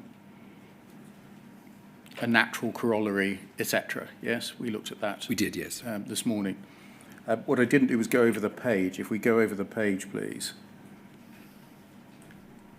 You wrote in the penultimate paragraph, in the meantime, I attach a note prepared by Peters and Peters, which covers this and other issues you may find helpful in your deliberations. And that's the Vamos Dear All letter. So whoever the Dear All was sent to, it had certainly got to you by this time, hadn't it? It looks like it, yes. The covering text on the Post Office website, when it speaks about the Peters and Peters note, essentially takes 2 points. It says, firstly, Mr. Vamos's note was not solicited. Yes. And secondly, it says it expresses the personal views of its author. Was that the Post Office distancing itself from the content of Mr. Vamos's letter?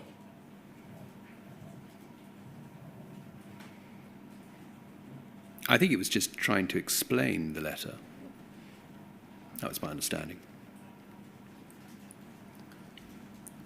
You, in your letter, attached Mr. Vamos's Dear All letter, didn't you? Indeed. Were you allying yourself with the contents of it by doing so? No, I've been very clear that we weren't making any value judgments. We felt obliged to alert the Ministry of Justice to exactly what work had been done and to aid them in their deliberations. Thank you. Thank you, Mr. Beer, and thank you, Mr. Reid, for 4 witness statements, 2 of which are very long and detailed, and for giving evidence over 3 days before this inquiry. I'm very grateful to you. Thank you, sir. Right, we'll adjourn now and resume on Tuesday morning at 10 o'clock. Thank you very much, sir.